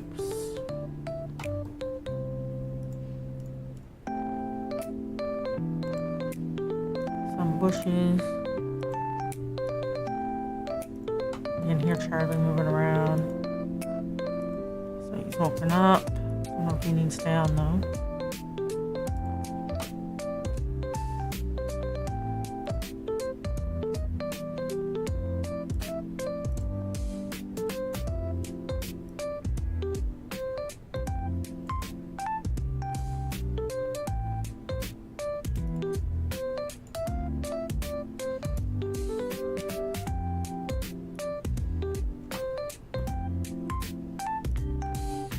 Let me go double check. That's it. Sounds like he wants down. One sec.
Hey. Okay. So put one of these logs here.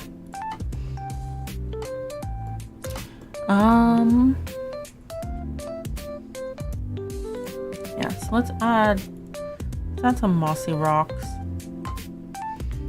Because it's like, oh, we're moving to something a bit different, you know?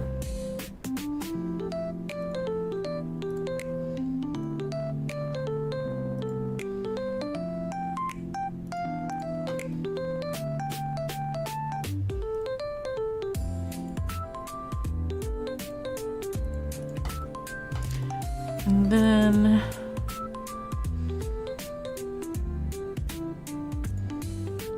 what were we using? These for sure. What were we using up here? Oh, okay. Okay, you can see we're moving moss there. So if we do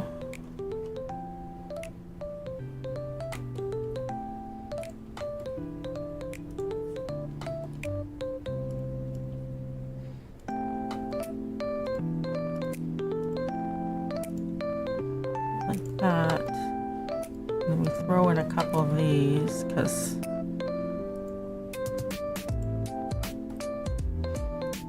it's kind of near the top.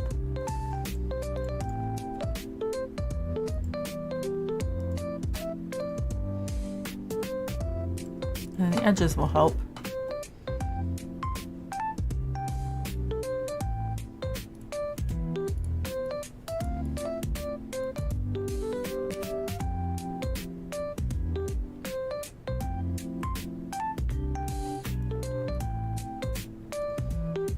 I think that's good enough. I think that'll fit. The only thing I want to add is some. What is this? No object. What did it used to be? Nothing. Okay, well I'm gonna delete it.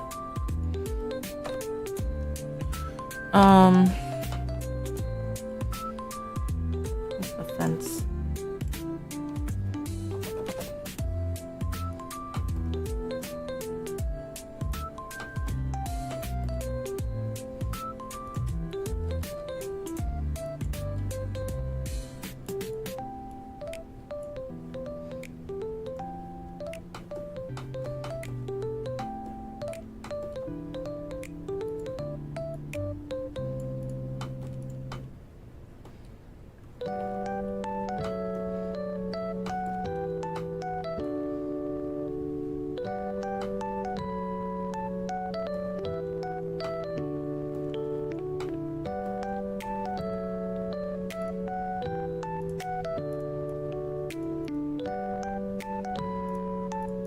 Okay, so where are the enemies located?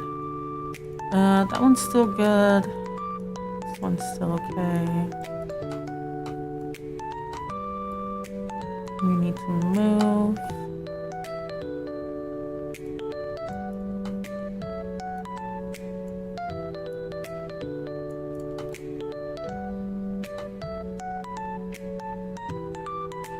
Okay, that should be fine. And then the treasures.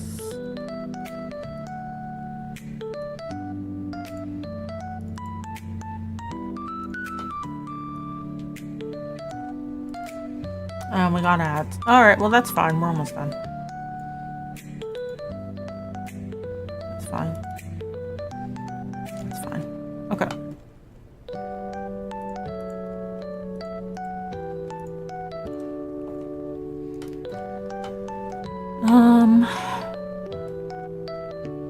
We can load it up and see what it looks like. Hey, Henry. Are you being naughty?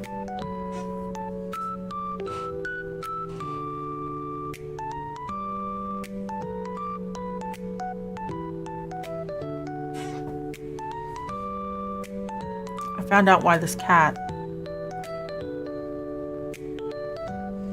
constantly wants to be in the closet today. I opened the door after he'd been in there for a while. There's a chair in there. in the closet because it's a walk-in closet. It's not very big. I'm gonna use it for recording the cover. So I put a little stool in there. And anyways, he likes to sit in the stool in the dark in the closet.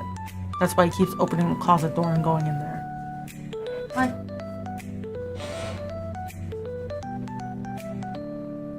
I thought he just wanted to hide under my clothes, but no.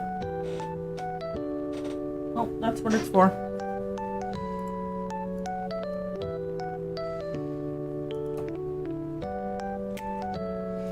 Alright, let's head over.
Yeah, that feels different.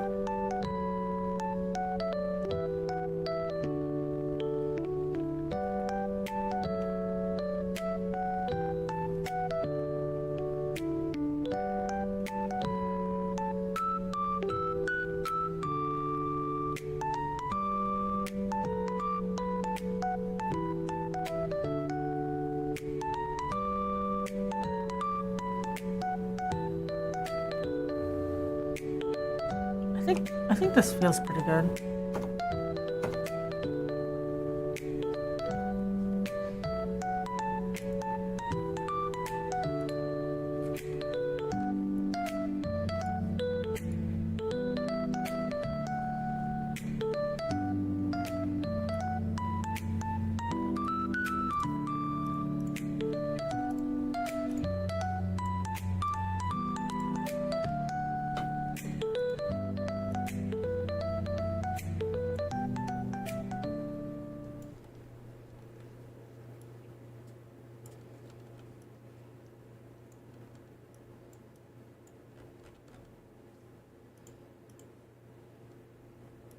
Cool. Okay. And then I need to fix... Oops.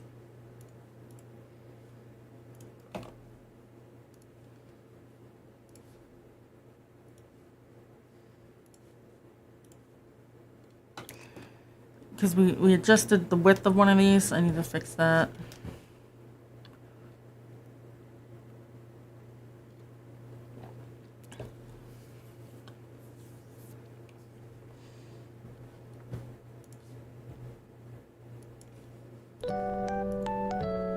Do we want a new one? Let's see. We can do this one.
Yeah, okay, that lines up now.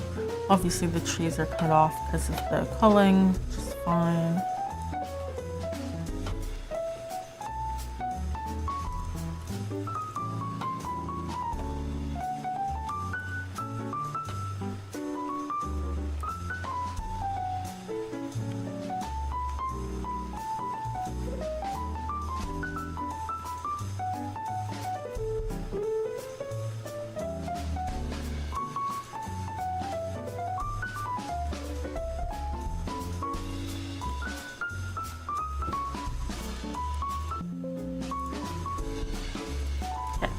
Let's update.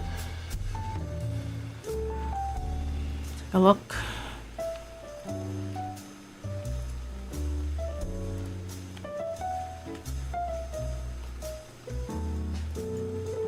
So that's what it looks like now. So we have this row over to do, so this chunk, basically the forest.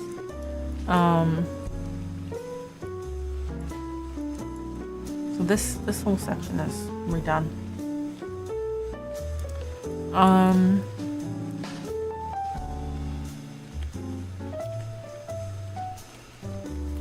I think it fits in well.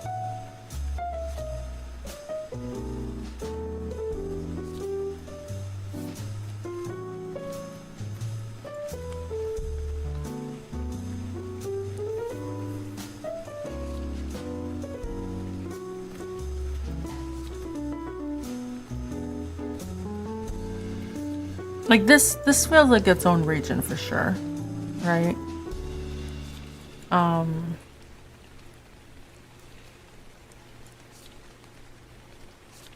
The difference between this one and this one is fairly subtle, but I think it's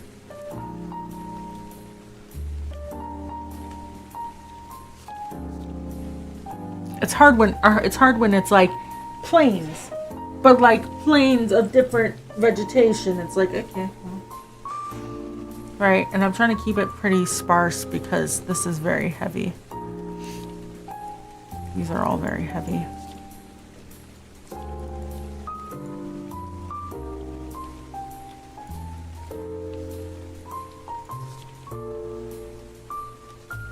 Yes, Henry. Yes, I'm very happy. What? What? Hi. You want to play? Oh. This is a terrible time to ask to play.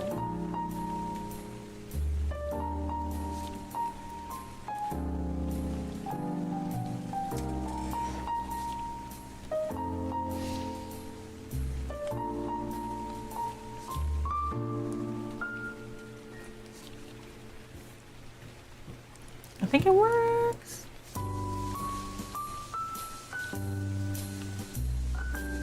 I like it more than before. Let me find the before. I think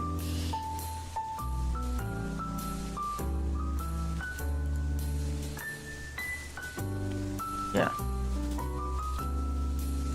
This was the before, by the way.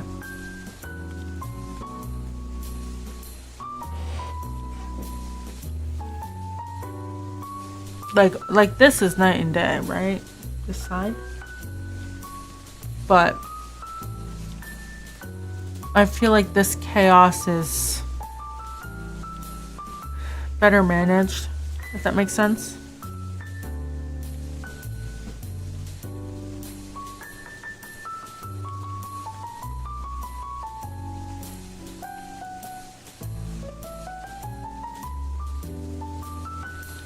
Feels.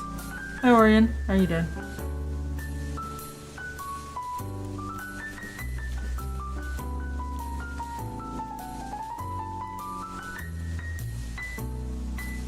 Like this is our before.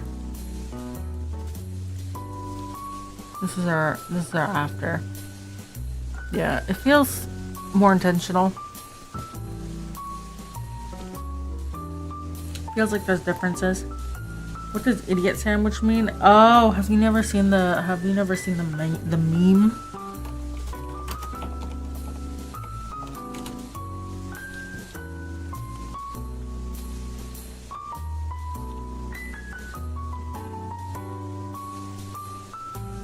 it's a Gordon Ramsay meme.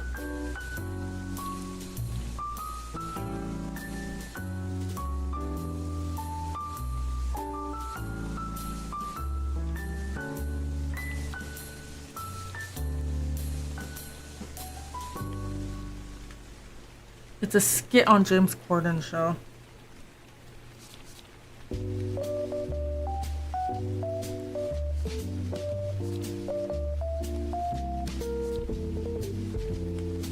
Yeah, it's a meme. Go look it up.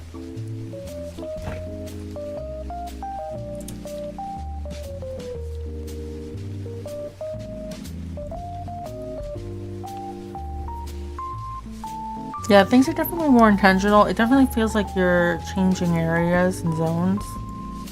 There's less noise, I think.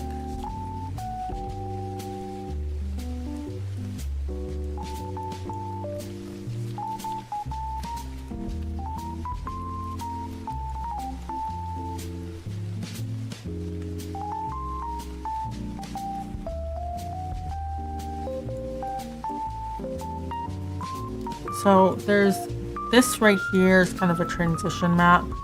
So it's gonna be similar to this over here, but over here, this will kind of be its own little thing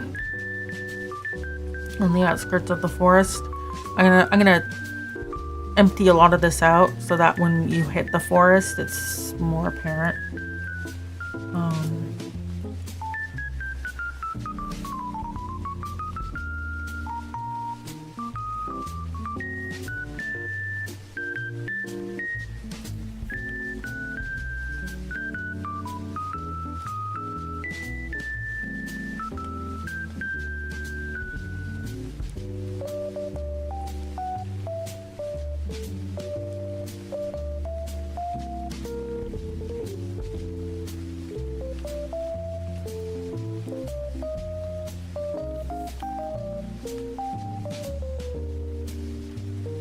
I'm trying to think of an easy way to make this feel different other than the shape. And I might do... Yeah, it's very green up here, which isn't bad, but you can see how much of a difference just like plopping in some brown does to this whole area. Right, just a little bit here. Used to be green, now it's brown. Right. So I might do something similar, like you see how I have like the dirt patches here? I also have them over here.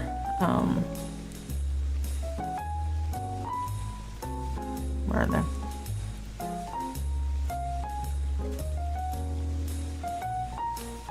Over here, right.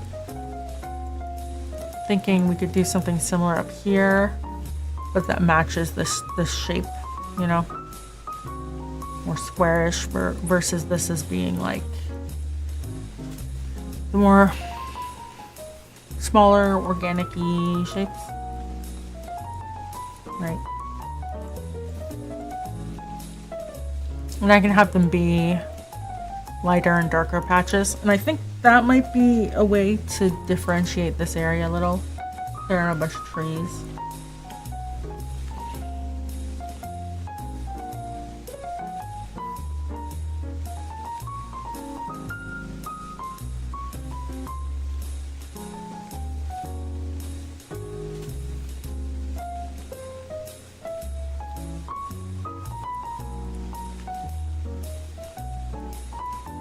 This is the last beach map you have to do. Last water. Well, I might adjust.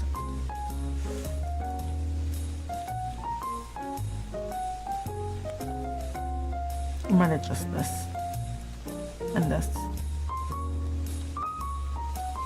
just a bit to match here.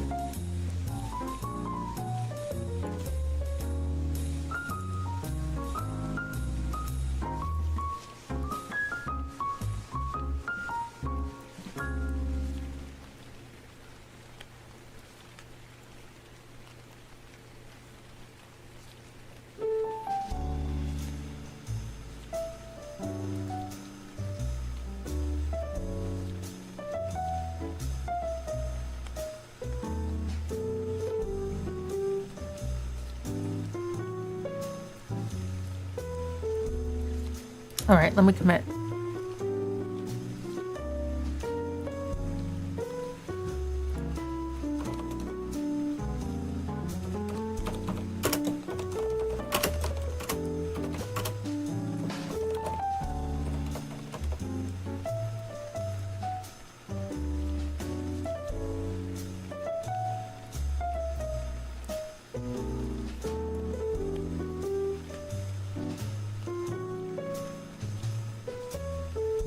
Yeah. So the only all these sprites painted by it.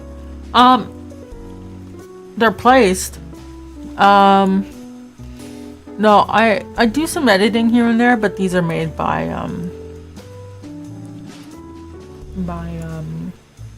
Buko.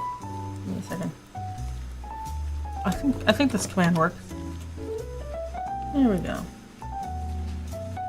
There you can see who made what there.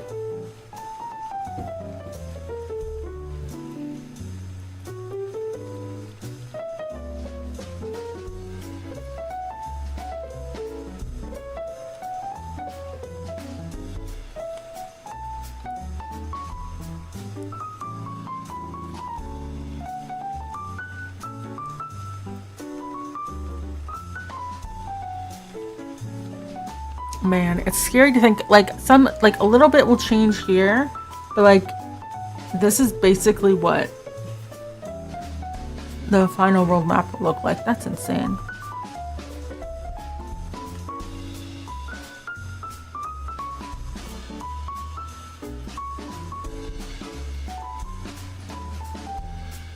I'm gonna have to do it. I'm gonna have to do a world map through the years post. Like I might still make some changes. Like I think I want to put like a guard tower here or something, but like gotta do a little think. What's it's empty on purpose.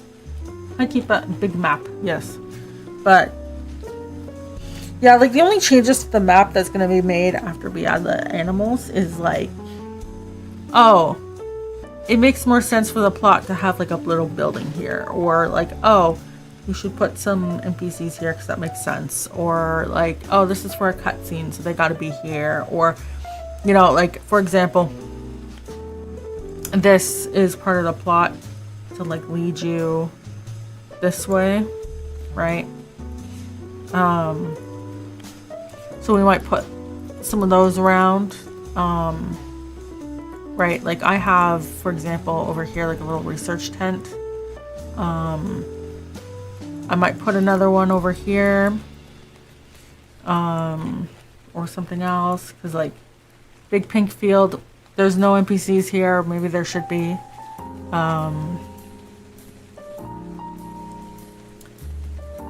I don't think I have an NPC over here. Maybe there should be. Maybe I added a guy.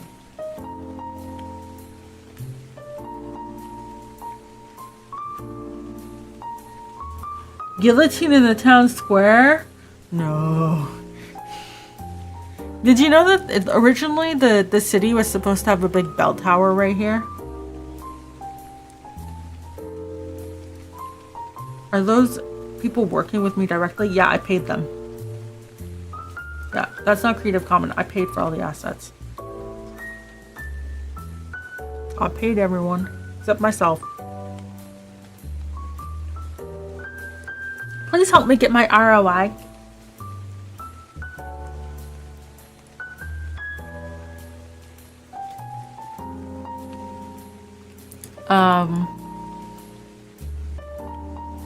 Yeah, there's supposed to be a bell tower here. I got it. If I put in everything I wanted to put in, like the map would be even bigger. It's very Spanish. It's supposed to be a little bell tower, or I was considering also like just a statue or something, but it doesn't really work well for gameplay reasons, and it would kind of like look how big this plaza is. This was so hard to fill in, right? And this is also supposed to be a big plaza, and I have a big plaza over here as well, and it's so hard. Right? Because this star fort is supposed to be much taller, and like you can see how this is cut off. The lake is also supposed to be much like taller, but then the world map would have a ton of more empty spaces, and it's just gameplay. Cut it. Victorian era society. Good, because it's a Victorian steampunk RPG. Can't wait for Gataela 2.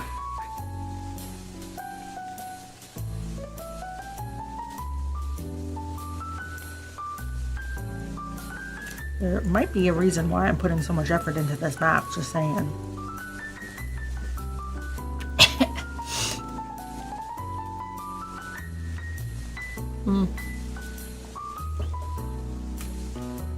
But,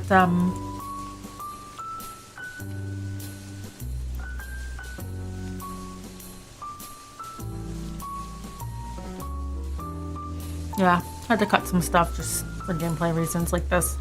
There was supposed to be like a forest fire type thing that's supposed to happen here. I cut it because I moved the events to somewhere that was more appropriate, and then I was like, I don't need this area anymore. I can save myself some time. Cut it. Same thing over here. Like, gameplay wise, there's no reason to have this map, this little section. So I cut it. Same thing over here. You just need to be able to see across the river, so cut. It says 3 times the size of the map. Yeah, I think in terms of pixel sizes, we're rivaling some old Skyrim, not Skyrim, but Elder Scrolls maps. 16 times the details. Yeah, like the reason why this is all black. Because, like, do I really need to do the sea? There's no island or anything we're going over here. Right? Originally, you would be able to go up these mountains. I cut it, because extra work. Right, I think I can do what I want to do. Just this area down here. That's why the bridge is gone.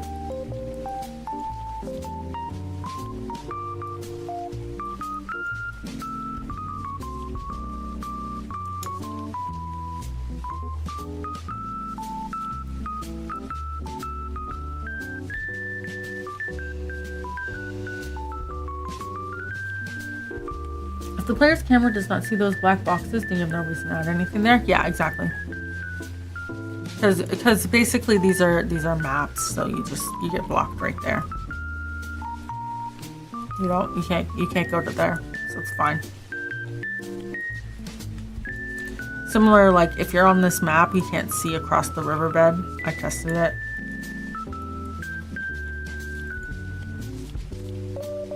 Same here. The Blizzard's WoW has a very funny looking mountains on the top during the time when there were no flying mountains. Really? Mounts, yeah. They had to change that once flying mounts were introduced. I think Final Fantasy XIV had that too. There was a lot of stuff. I remember when they added the flying mounts. It was like they had to do a lot of work to update the older maps to account for the flying mounts. That's why, like, for the longest time you couldn't use them in the original space.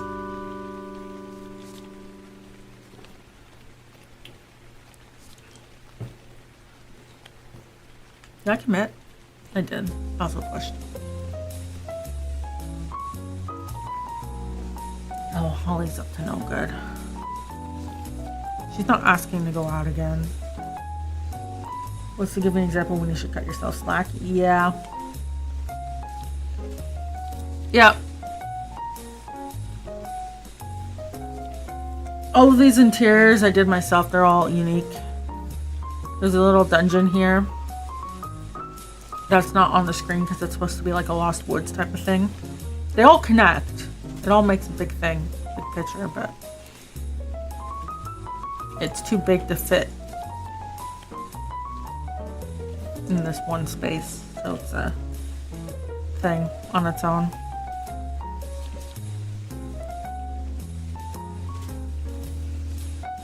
Although probably gonna cut it smaller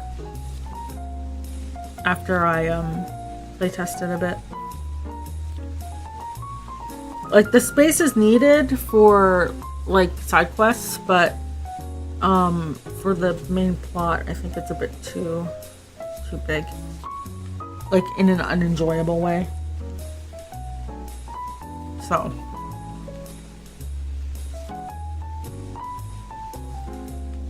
you gotta think. But yeah, so we're gonna be doing a marathon on Saturday and Sunday. Basically, I'm gonna stream when I have time available. We'll do a couple hours at a time, and we're gonna blast through this last bit here. That's the goal for the weekend. Hopefully, also the animals, because they're pretty quick usually. But yeah, and then it'll be done.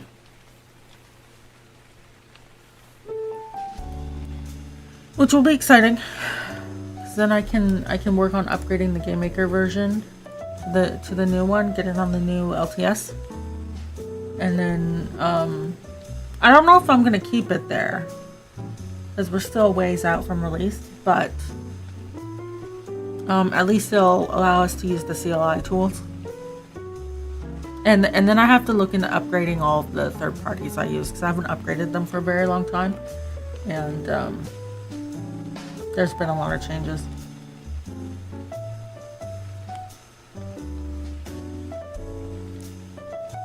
Yeah, and then sorry, I'm just checking my bureau. Yeah, and then like the world maps are mostly like adding enemies to things, adding like a lot of adding, right? Like content. So it'll be great to have this done, because then we can get some more stuff done.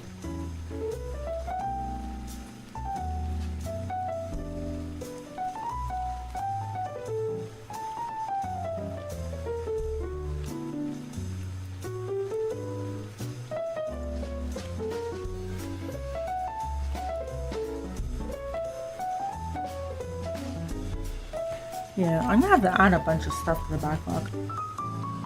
This is not the world map? This is the world map. I've stitched it together. Each one of these squares, you can kind of see it, is a single map. Hi Linux, how are you doing? I'm doing alright. We are making progress. Yeah, this is the world map. This is the overworld stitched together. Yeah. When you play, it's about this size.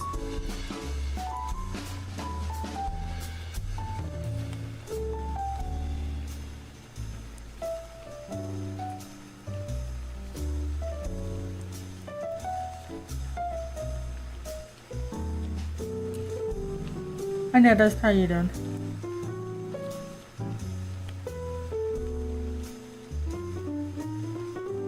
Ooh.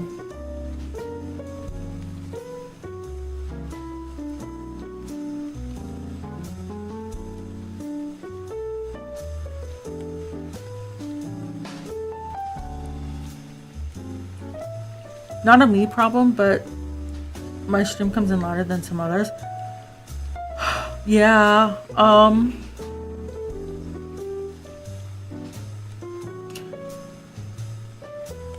I've noticed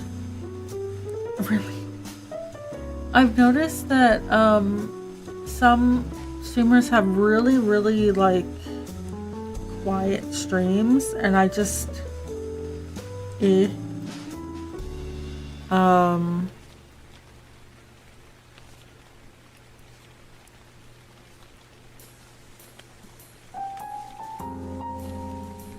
I don't know, maybe I'm just going deaf. I don't know.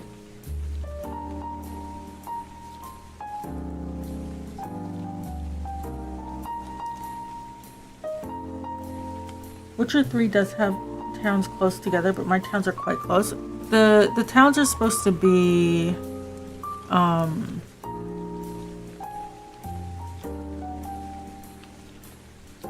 like a minute or two away from each other, because you do a lot of walking. There is like which buffers at inopportune. There is like fast travel, but there's a lot of walking. So I don't want you to be in the wilderness too long. When I turn on the grid, you can see like between this town and here, right? You have to go from here to here. It's literally one map distance. So Spider-Man, probably not. I don't watch movies. I said that we're watching Iron Lung in August, but that's because that was a redeem. And you can see the enemies here. The enemies are avoidable on purpose, and they don't randomly spawn in.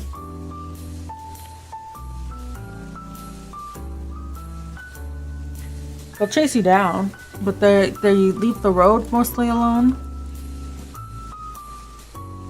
on purpose. It's so that it's less annoying.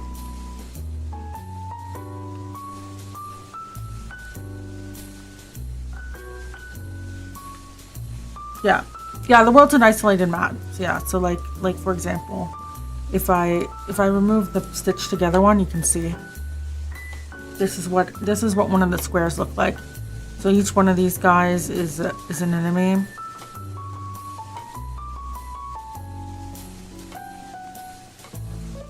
Yeah, so when you look at it from the fully connected overworld, you're like, wow, that's really close together. But when you look at it on the map, per map view, it doesn't feel like it's close together. That's the thing. So it's all on purpose. All the math has been mathed out.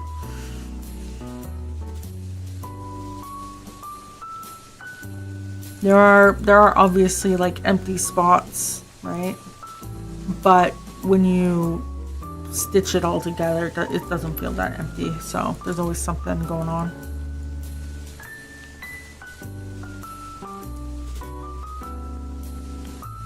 More important than real, yeah. Like it's real enough. When you look at it stitched together, it's real enough. But that's why I was saying earlier, like the lake is supposed to be much like vertically taller, but it's not, because it'd be a ton of dead space when you're traveling through the world, right? That's why the island's like cut off here, and this is an instanced thing.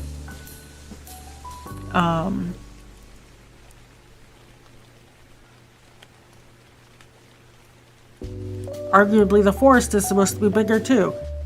You know, this is a lake, but it kind of looks like a pond, but you wouldn't know that because it's all stitched together. So you're just like, oh wow, we're going around a really big lake, right? And you can't see the center, but it's only when you zoom out and see it stitched, you're like, oh, it's not that big, but it's a lake, right? So yeah. You can watch a 24 episode anime or play a 100-hour game, but for some reason I struggle to pay attention to movies. For me, movies are just generally boring because they're way too predictable, and they don't even lean into the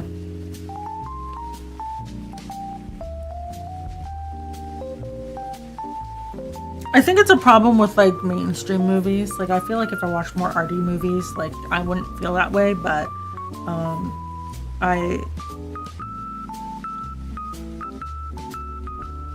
if it's gonna be predictable, the journey is what's important, right? Like with children's movies and stuff, it's the art direction, it's the music, it's the maybe the lessons learned or some of the dialogue and stuff, right? Like you know what the ending's gonna be like, but like how do they get there? That's the fun part, right?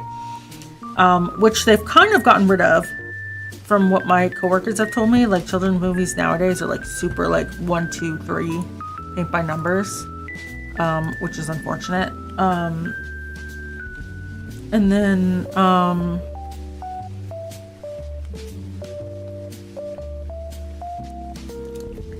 yeah, then the movies that are like, ooh, we have a cool plot twist, it's like either they've made it so ridiculous that you can't figure it out at all, or it's so obvious that you can figure it out in 2 seconds, and then the journey, it's not even, you know, whatever. So I don't really watch many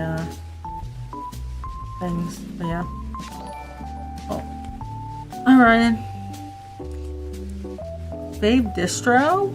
We talk about Linux? I don't use Linux. Movies are usually 80 to 120 minutes, which does not allow to tell the story at all. It's basically, here's the good guys and they're trying to beat the bad guys. You can have good stories. Like, there are some anime episodes that are standalone that are like 20 minutes long, and it is a good story. You have to be smart about it and about what you're portraying and stuff. A lot of people try to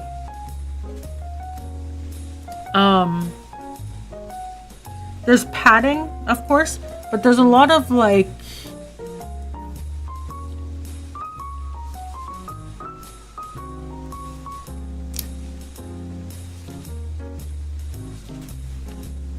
I'm trying to pick the good words.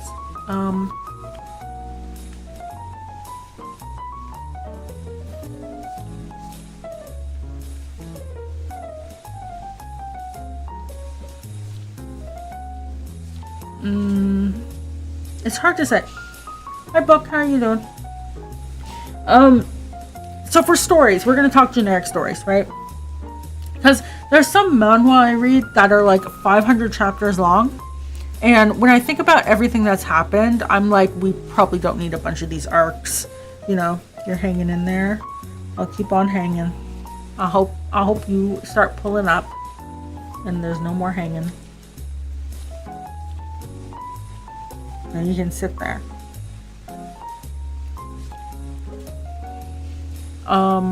So for example, like, you have like the traditional hero's journey, you know, the call to action, then you figure stuff out, you know, stuff like that. And that's a very traditional step-by-step thing, right? Like, you know, but it's like, how do you go about doing that? What are you trying to say with your story, right? If it's like, if the characters are very important, then you'll be spending more time on character interactions than on the plot. The plot is like second. It's the thing that's driving the character forward, but maybe it's not. Like, it's like you're just saving the world. That's not important. The important part is maybe like, how does a character feel about becoming a chosen one, right? That could be the whole plot. So, you know, going to the Demon King's castle or whatever to fight them or whatever, it's gonna happen. But that's not the important part. So you don't focus too much on that. You don't focus too much on the action and the scenes and stuff. You focus more on how the characters feel, right? But like, a lot of the times it's like fluff and padding, and it's not really great. You know, a lot can be said with just someone with a camera pan, or with how, or lingering on a scene, or just like a reaction in the background to something, right? When you think about like your day-to-day talking to people, right? Like, for example, I hate being on camera. Shock. I wonder why I hate being on camera. I hate being on camera. So at work, whenever there's a group call, I'm like never on camera. But when I'm one-on-one with someone and I'm helping someone with work or like, you know, whatever, I'll turn on my camera unless the other person doesn't want it on. Because seeing their reactions to things and stuff, a lot can be said just by like an eye twitch, right? Or like a pause, or you know, something like that, because that's just how people are. Show don't tell was lost. Yeah. So a really good example, I think, is if you watch Kyoso Giga episode 1. That is like its own condensed story, and it is so well done. Like, you watch it and you're like, how was that 20 minutes? How many animated shorts that are only like a minute or like 5 minutes long that you watch and you go, oh my goodness, that story was so good. You can tell a very in-depth story in a very short amount of time.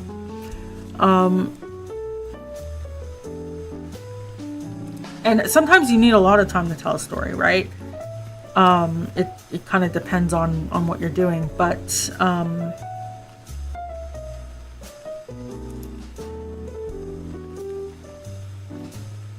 60 minutes, 120 minutes, sometimes that's, you know, that's a lot of time to fill in, you know. I think that's why you dislike a lot of films. I think it's a very awkward amount of time to tell a story. Too long or not long enough. Yeah, you have to be willing to cut. Does this scene advance the plot? Yes or no? Does the scene add anything? Yes or no? Right? I'm currently in that situation with Gataela because the plot, most of the plot's been added, right? There may be some tweaking. But you can play the game from start to finish minus the debate battles because I have to, you know, do stuff. But I'm sitting here like, what side quests are important for the debate battles and which ones aren't? And anything that isn't super important, I'm going to move into a bucket, and that's going to be called the whimsy update. And it's going to come after the game is playable full start to finish, right? And you kind of have to do the same thing with like a movie or something. It's like, okay, to tell your whole story with every single scene you need, maybe it's 30 minutes. And it's like, okay, well, I have an extra 30 minutes to fill because that's what cinema wants. What can I add, right?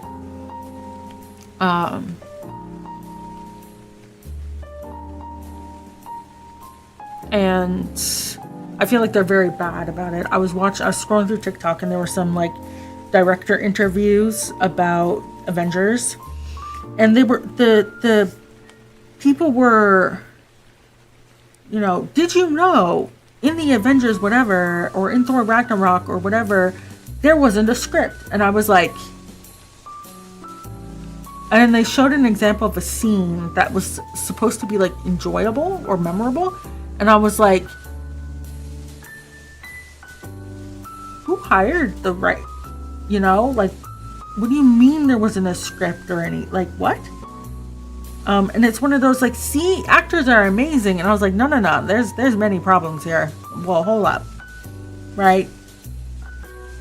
Because there's a big difference between an actor flubbed something and everyone stayed in character and so it was good and they took that cut instead, and like the actor didn't have any direction, so they made shit up, you know, like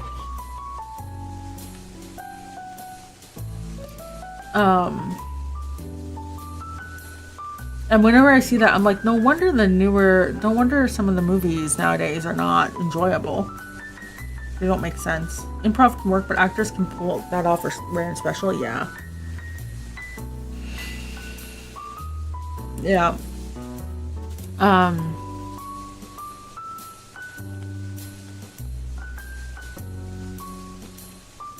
So it's like, how do I put it?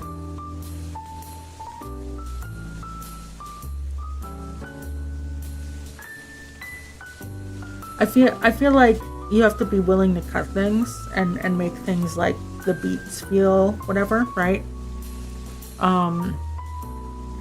For example, if Gataela was not a very explore and learn type of game, right? That's the big part of it, is that you are learning about the country and stuff as you go, and it's a lot of exploration and stuff, which is why like a more open world type of map. I mean, I know it's not really open world, but you know, where you can like go places, go in between towns or whatever. Like there are story beats you need to go to hit, but the world is pretty much open once you hit a certain point.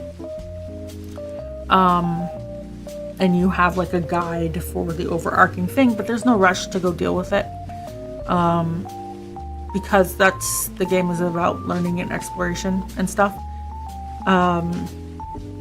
Whereas if it was, this is a very pressing situation, you need to go from here to here to here, you can't go wander off, then it'd be hallways. You go from one location to the next location to the next location. You don't get to explore, you don't get to do anything, right? Because you need to push forward, and that works well for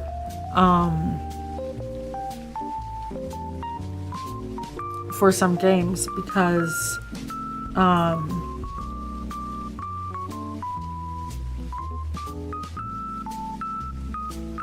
many times have you been playing and they're like, this is the most important thing that's happening, we have to go to that point, right?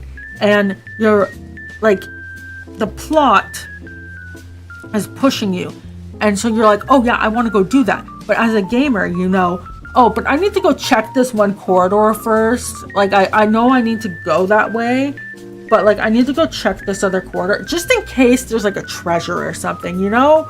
I don't want to miss out. And so you, instead of pushing forward and feeling that like plot thing, you're like, oh, corridor, right? Gotta make sure I don't miss out on any loot, you know? Or you're Bethesda and you just make the main plot super urgent, yet completely ignorable, and it feels terrible. Yeah. When things are urgent, you should restrict wandering. Because as soon as you break that immersion, it's like, oh, I can just like not deal with it.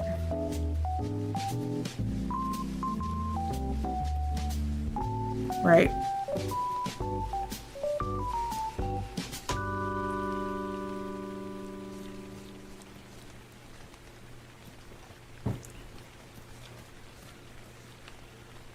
But yeah, got a touch of the tism, but it really does kill immersion. Well, yeah, because I remember when I was a kid and they said it was imperative you would have to go do something. It's like, okay, I gotta go do it, right? And then you find out later, like when you're replaying the game or you're playing a guide or whatever, you already know what's gonna happen. So you spend more time wandering around and you're like, wow, that would have been really useful if I'd found this my first playthrough, or like, you know, stuff like that. And, you know, developers don't care and the characters don't care and no one cares. Why should I care? Yeah.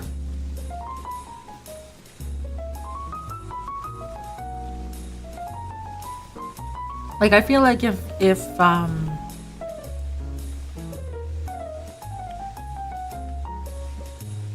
games tell you something is urgent and they will absolutely give you horrible consequences if you screw off. Yeah. Or if they don't allow you to screw off or whatever. I certainly have a segment of that in this game, but it's at the end, because that's where it makes sense. So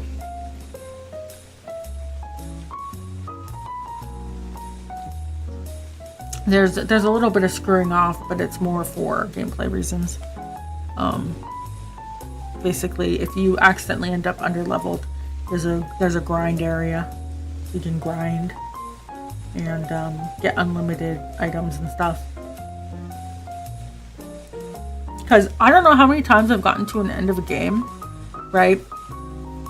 You've crossed the point of no return. There's still like an hour or two of gameplay left. Okay? And you're going through the final little bit, and you get to the end and you realize you're out of items, or you fight the boss a couple times and realize, oh, I need to level up like 4 or 5 times and then we'll be good, you know? Or like, oops, I didn't upgrade my armor before I came here. I forgot to do that. And it's like, do I reload and lose 2 hours of progress? And I've stopped playing games because of that. So when I got to this segment for the game, I put a section where you can get unlimited items and where you can grind. So,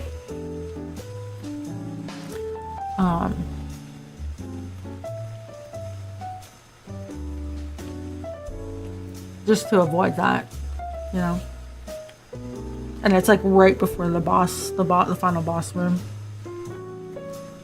So if you do get screwed over for whatever reason, you can spend some time grinding, or you mess with the settings, the accessibility settings, to make the HP a bit lower, or you know, whatever. I set that up that way. That way you still have the urgency and you can't screw off, but you're not soft locked, you know? Nothing worse than that.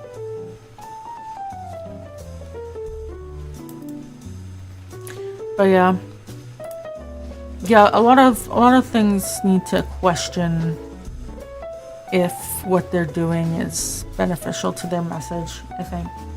Because fun stuff is fun, like the side quests and stuff, and the little side bits, but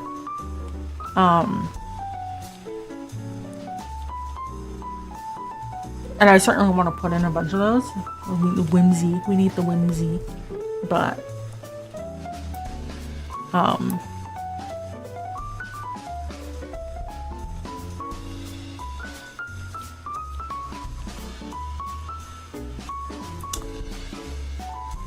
get the base in first, you know? Make sure the base, every story beat for the base makes sense, you know?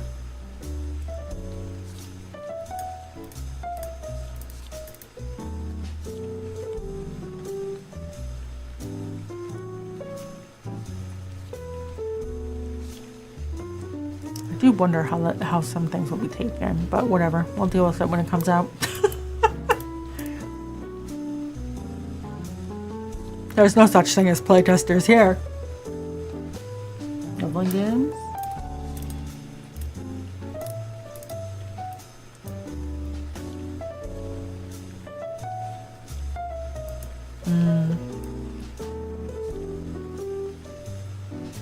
Yeah, we'll see how things go.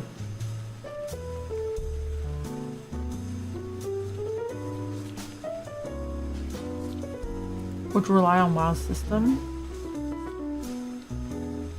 I'm not familiar with WoW's system.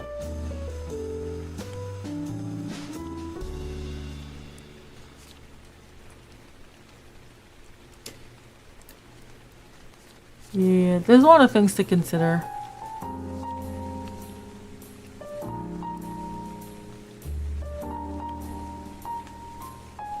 I keep moving things from like side quests to main story quests and then going but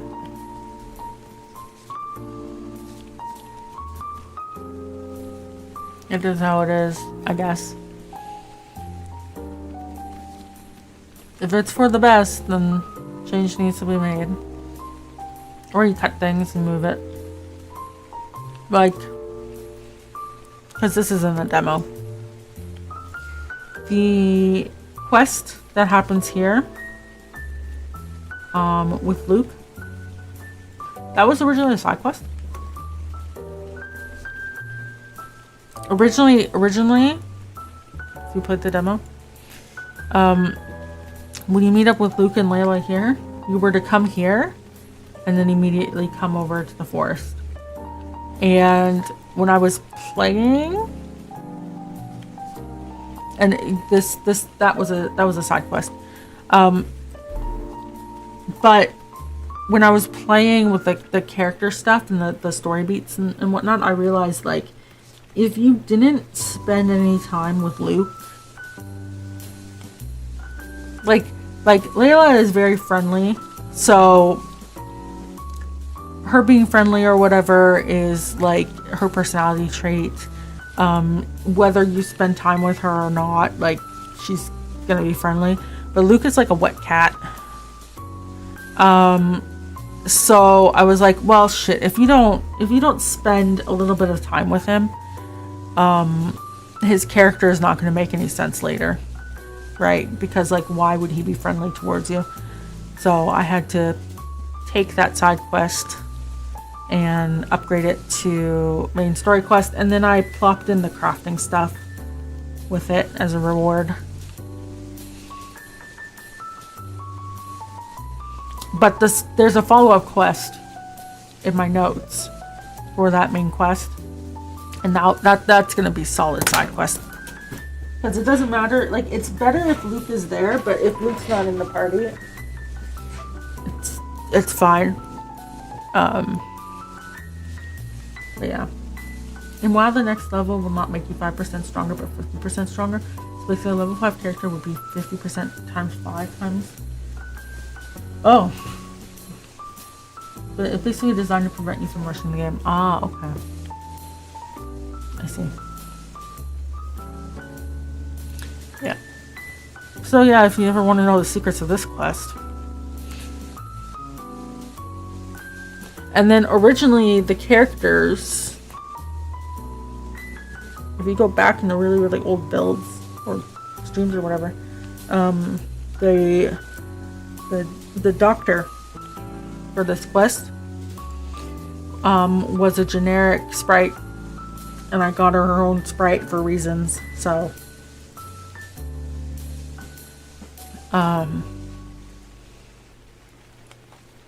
there is various little changes that happen here and there.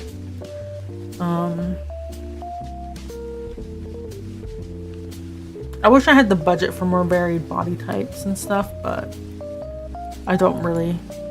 To have the, like, Maxwell's sprite, for example, is slightly taller than everyone else's on purpose, because when we tried to make him the same size, he just didn't look right. So we had to adjust it a bit. Is he slightly taller? I don't know if he's slightly taller, if it's just his arms are bigger. Anyways, we had to adjust it, and doing that, or like the children's sprites or whatever, like with the upgraded animations, it was just like, it's so expensive to make bases like that. And so it was like, okay, well, we're gonna have the same base for everyone, and just assume there's varied body types, because like I got the budget for it.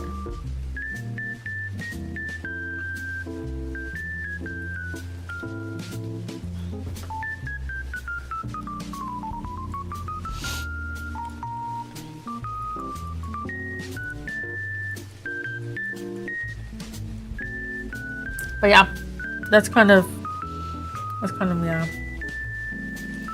There's lots of design considerations. I don't know if they'll pay off, but we'll see. It's better to think of it than not, though. Right. Like, I think I talked about before how enemies won't be on the road or near. Like, they'll be near, right? But they won't be spawned on the road. So you can easily avoid them. Or, like, the enemies don't always respawn when you rejoin a map. So if you're like, I watched, like I said, I've seen someone loop here like this, and it kept respawning and hitting enemies, so there's a timer on the enemies to respawn. Oh my god, ads. So I guess I have to hold my thought.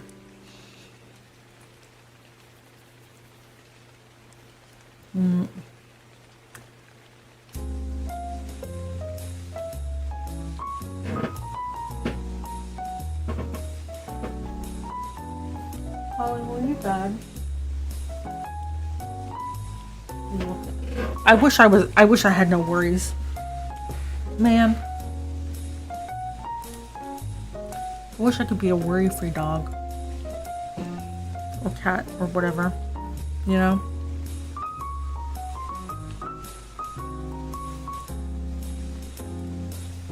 That'd be nice.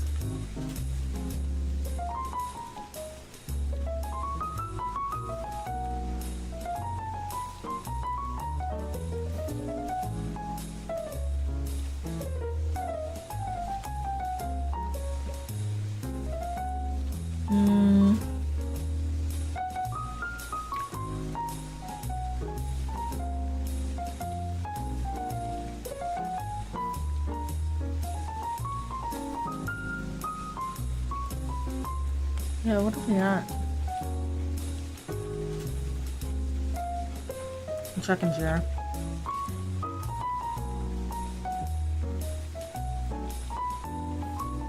Is it a community game or leveling and grinding? I'll hold for ads.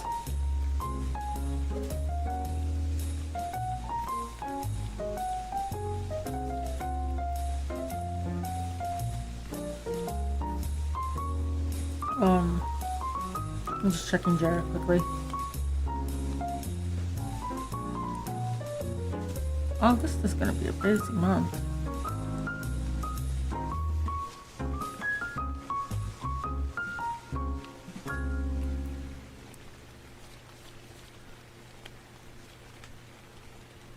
Well, that should be okay. I'm mostly caught up with things, I think.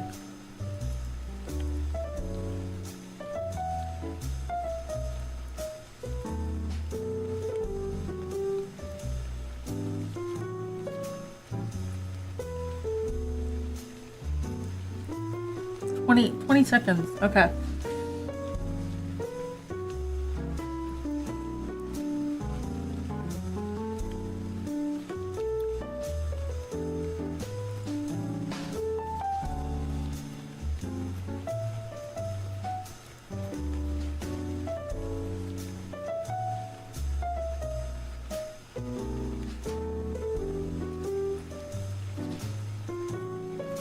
Oh wait, I just had an idea to fix a bug. Give me a second. Where's the bug?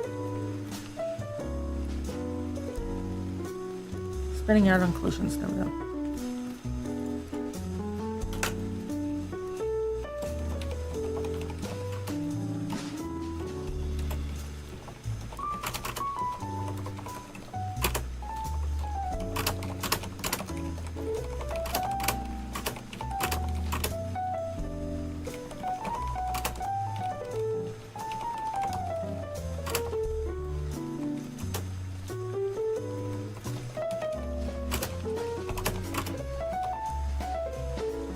Okay, I wrote that down.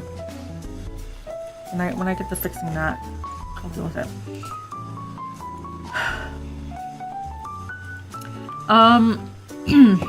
Yep.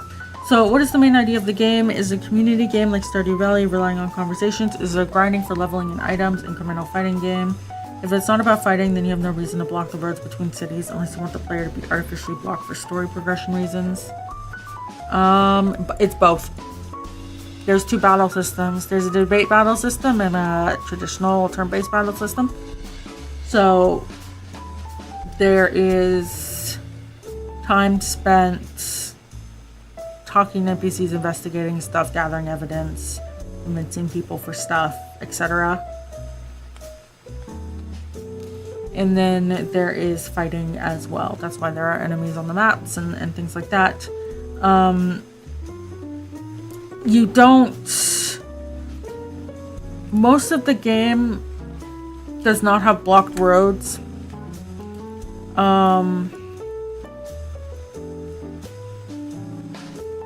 There is some blockage, but it's usually at these bridges here. Right. But then at a certain point, you can go wherever you want. That's why you don't see any blockages on the map anywhere. You can just go wherever you want.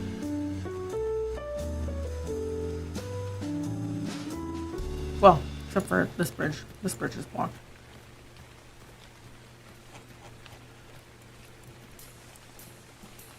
There's fighting, but usually games that block with enemies are games that rely on the incremental system, which rely on mindless grinding. Oh. Well, no, you don't have to grind to level up. If you just encounter every enemy, like if you fight the enemies you encounter along the way, you'll level up just fine for what you need. For example, when you leave here in the demo, you're level 2.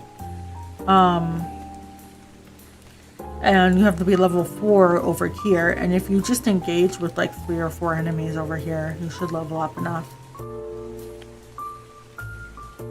Should. Kind of depends on if you change the accessibility settings.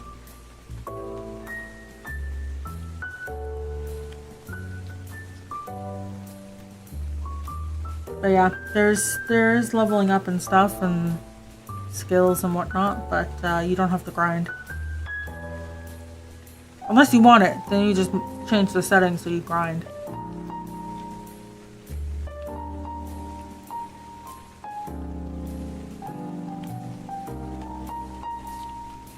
And enemies will be appropriate for the region, right? So if you, for example, these ones will be like level 2, these ones will be like level 5 or whatever. So if you run into them and you're like, ah, shit, you know. Like, there's definitely a proper progression throughout the game, but I haven't implemented it yet, but, well, I guess technically I have, but I haven't put it into, like, use yet. There is a party level stat, which is secret, which I'm going to use to balance some things. But I haven't added enemies in like basically the whole map yet. So we'll deal with it then. We need pickaxes cleared up, but our pickaxes were stolen from bandits that are heading north in the forest. Yeah, no, that's not a thing that happens. No. Nope. For the wildification. What does wild do?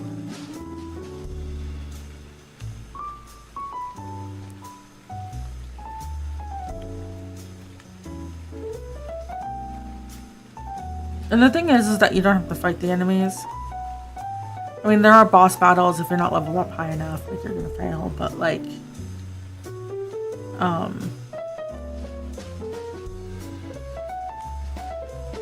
if you stay to the main roads, you can just run around everywhere or fast travel. Hi, Jiggly. This map is huge. It sure is, because when you play, it's this big. You should simplify it like what I said, but you can make a very clever plot for progression of levels. Is this my game? Yeah. Yeah, but the plot's done. So it's implemented. So it doesn't really fit, you know?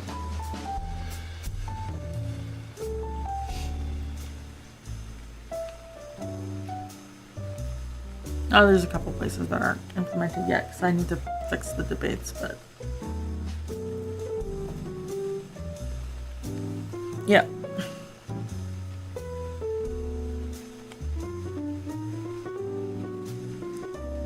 There were some people asking why there's like two battle systems, like the debates and the fighting. They're like, why go through the bother of both? Because some people were really drawn in by the debate stuff, and then they realized that they had to fight as well, and they were like, I don't want to do that. I thought this was a peaceful game, which is why the demo in the first like 5 minutes you get hit with both battle systems. So that if you hate one of them, you can bounce immediately, and it's not going to waste your time.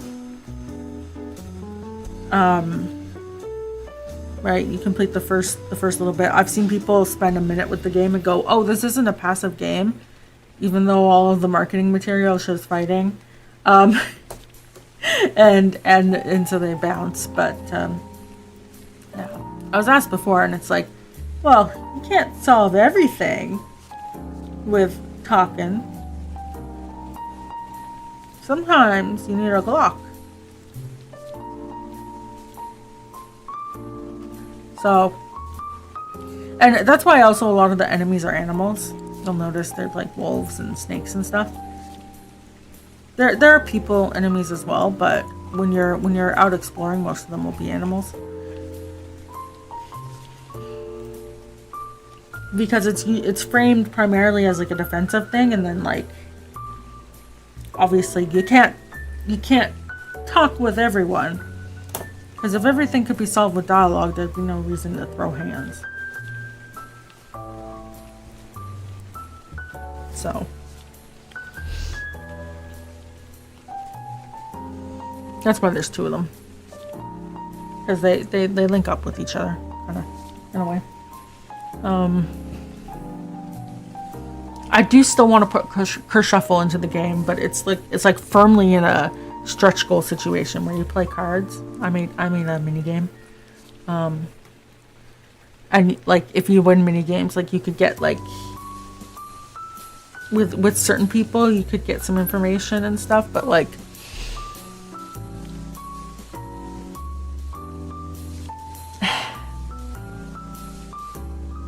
have to stretch goal that.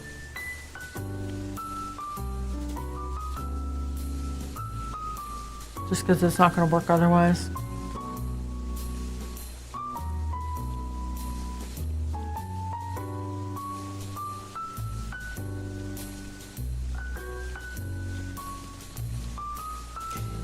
But yeah,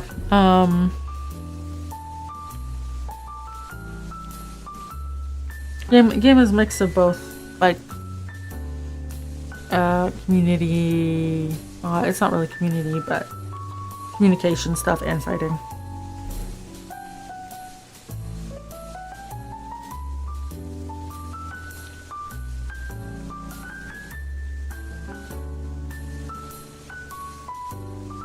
But yeah, what was I saying? I was saying like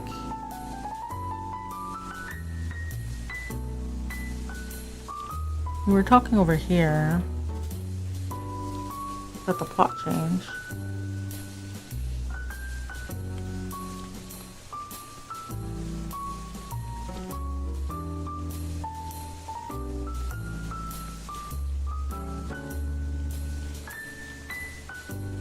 I forget what I was going to say.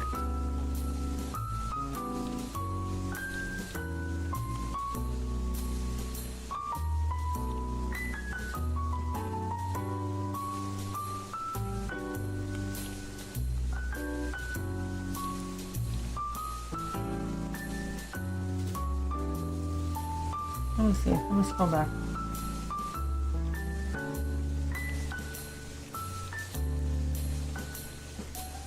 We're talking about design.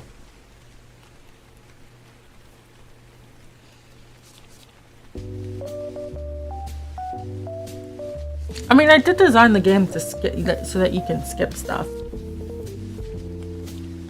The main plot is very to the point. There's a couple arcs, and then you can skip stuff.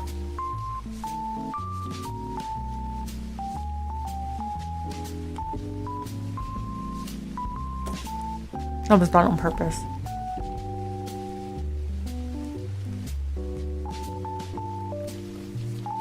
Because it is open world-ish.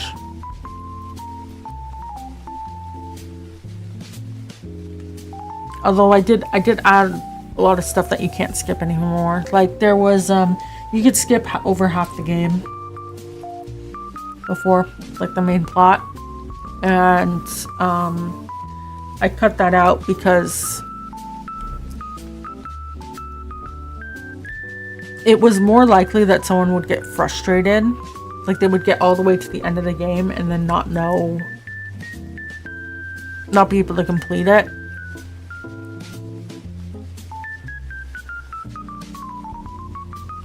Because I watched people play the debates, and I realized like it's by the end of the game, like you should be pretty used to it, but a lot of people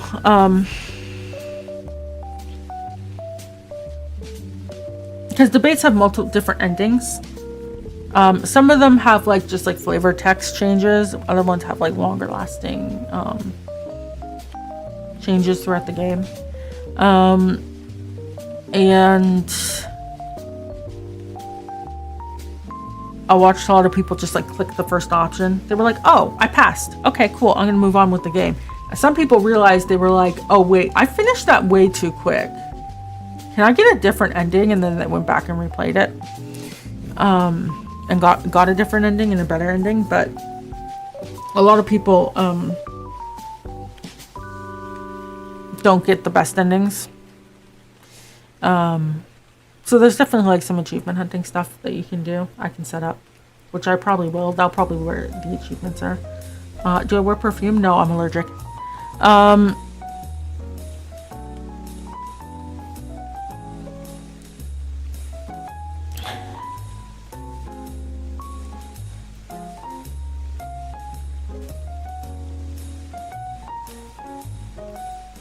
Yeah, so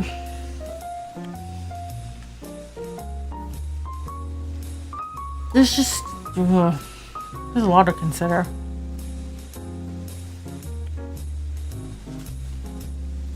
I have a lot of health stuff. I don't have that much.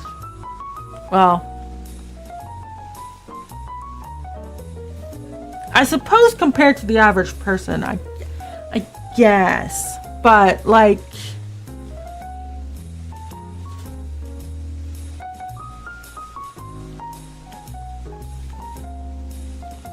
did you know I'm allergic to cucumber plants, but not the cucumber itself? I found that out when I was gardening cucumbers. Why am I breaking out in hives after touching the cucumber plant?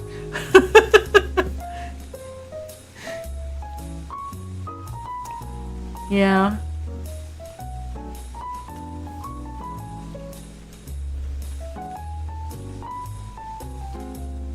Part-time perfume substance, so curious. Fresh citrus, fragrance vial. Oh yeah. I do have a lot of candles with like floral scents and stuff.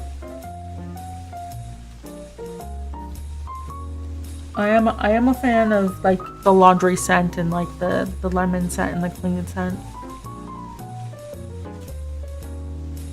I did consider buying perfume. Just like, I think it would be nice, but it burns. I was trying out a hair product.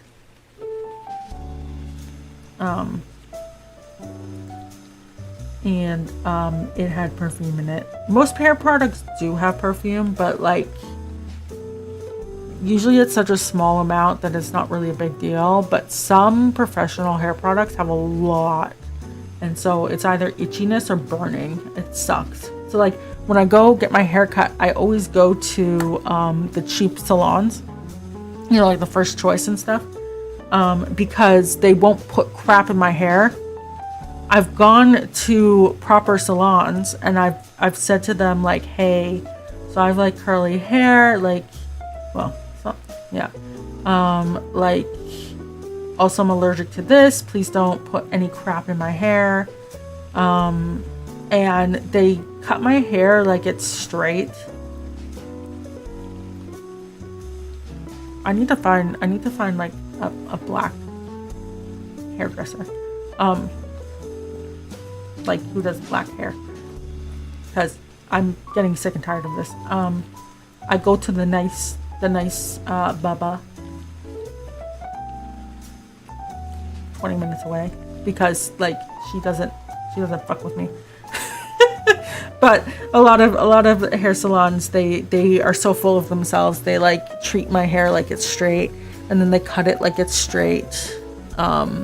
And they blow dry it and everything, and then it looks so bad.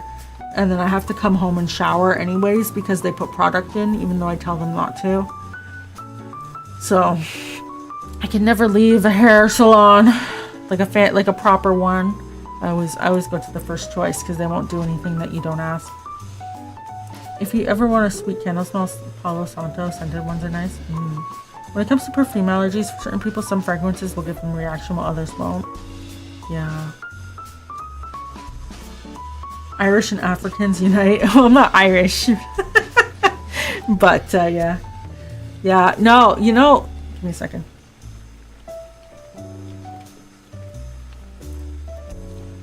You know how... Well, you can't really see it.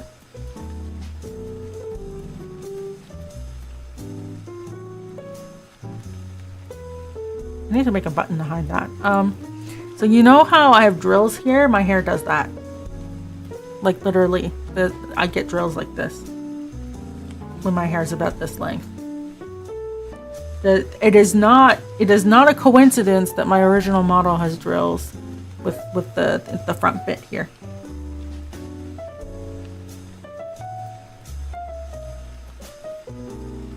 But if I'm gonna be cutting my hair, so it's gonna look like this. except like curlier. Just picture curlier. But I'm gonna be cutting it this short, which is also why this model has the hair this short. But yeah, it's not a coincidence.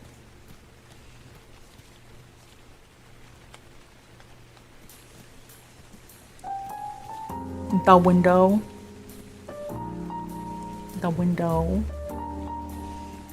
You gotta avoid a lot of shit because you have a mild aloe vera allergy. Ooh, that sucks. I have a pine allergy. I think I talked about that before. There are pictures of me as a baby decorating a Christmas tree, and I had to be in a full snowsuit. The invention of fake Christmas trees is very welcome to me. Long live the plastic. There's nothing. You look at my baby pictures from when I'm like 2 years old, and I'm just fully in a snowsuit with like gloves, and my parents are like trying to get me to put like a decoration onto the tree. Or like when you look at me from when I'm like 6 years old, I'm wearing like full like gloves and like long sleeve shirts and everything, and it's just like I can't touch pine.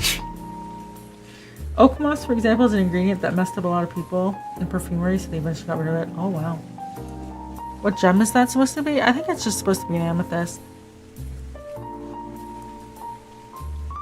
No.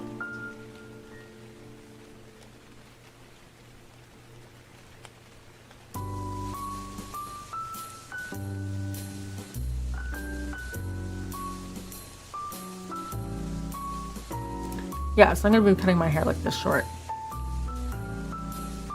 Right now it's roughly, you see like the front length there? It's about that long right now. Curling right now too. But my hair's super frizzy right now because of summer and stuff, and I'm done with it. I'm tying it up constantly. I'm done with it. I'm gonna cut it. Gone. It's a Friday. Oak moss smells nice. I'm a fan of sandalwood too. I like a lot of scents, I think. Eucalyptus is pretty good. I have like this lilac scent here.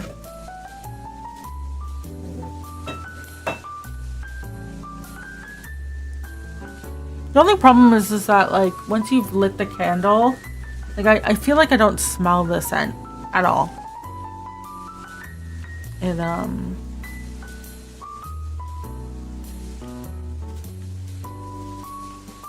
which kind of sucks.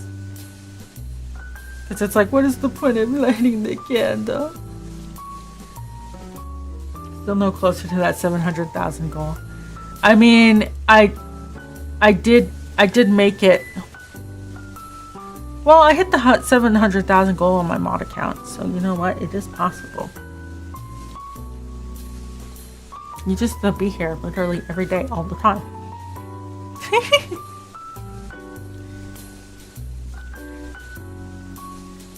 Secretions magnifique? That doesn't sound great.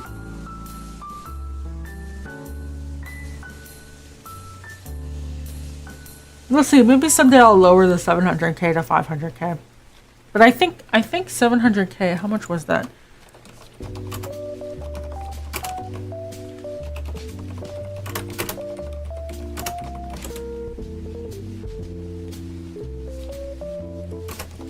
Just a calculator. In work and adulting disappointment. Twitch channel point calculator.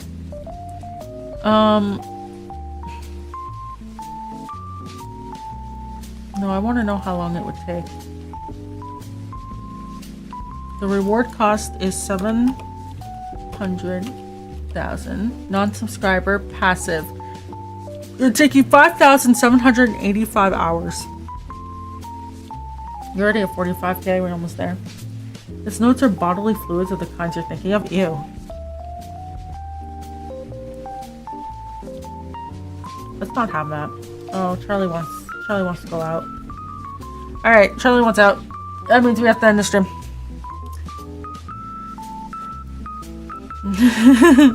So we'll be doing game dev on Saturday, Sunday. It'll be random times because I'm gonna basically wake up, stream for a bit, and then hang out with the dogs, and then stream a bit in the evening.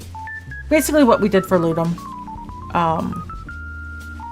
We'll have like different time zone stuff. So for people who are in the other time zones who don't usually get to experience the streams, we'll be doing that. And we're focusing on this area here. We're gonna finish the map. That's our goal for the weekend. We're gonna catch up. Let's see. Can we raid anyone with this?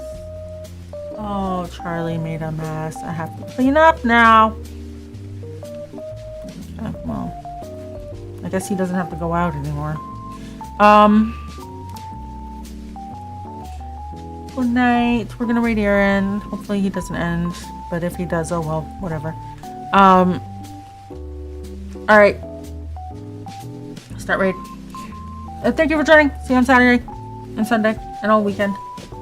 And I'll see you guys then. All right. Good night. Goodbye.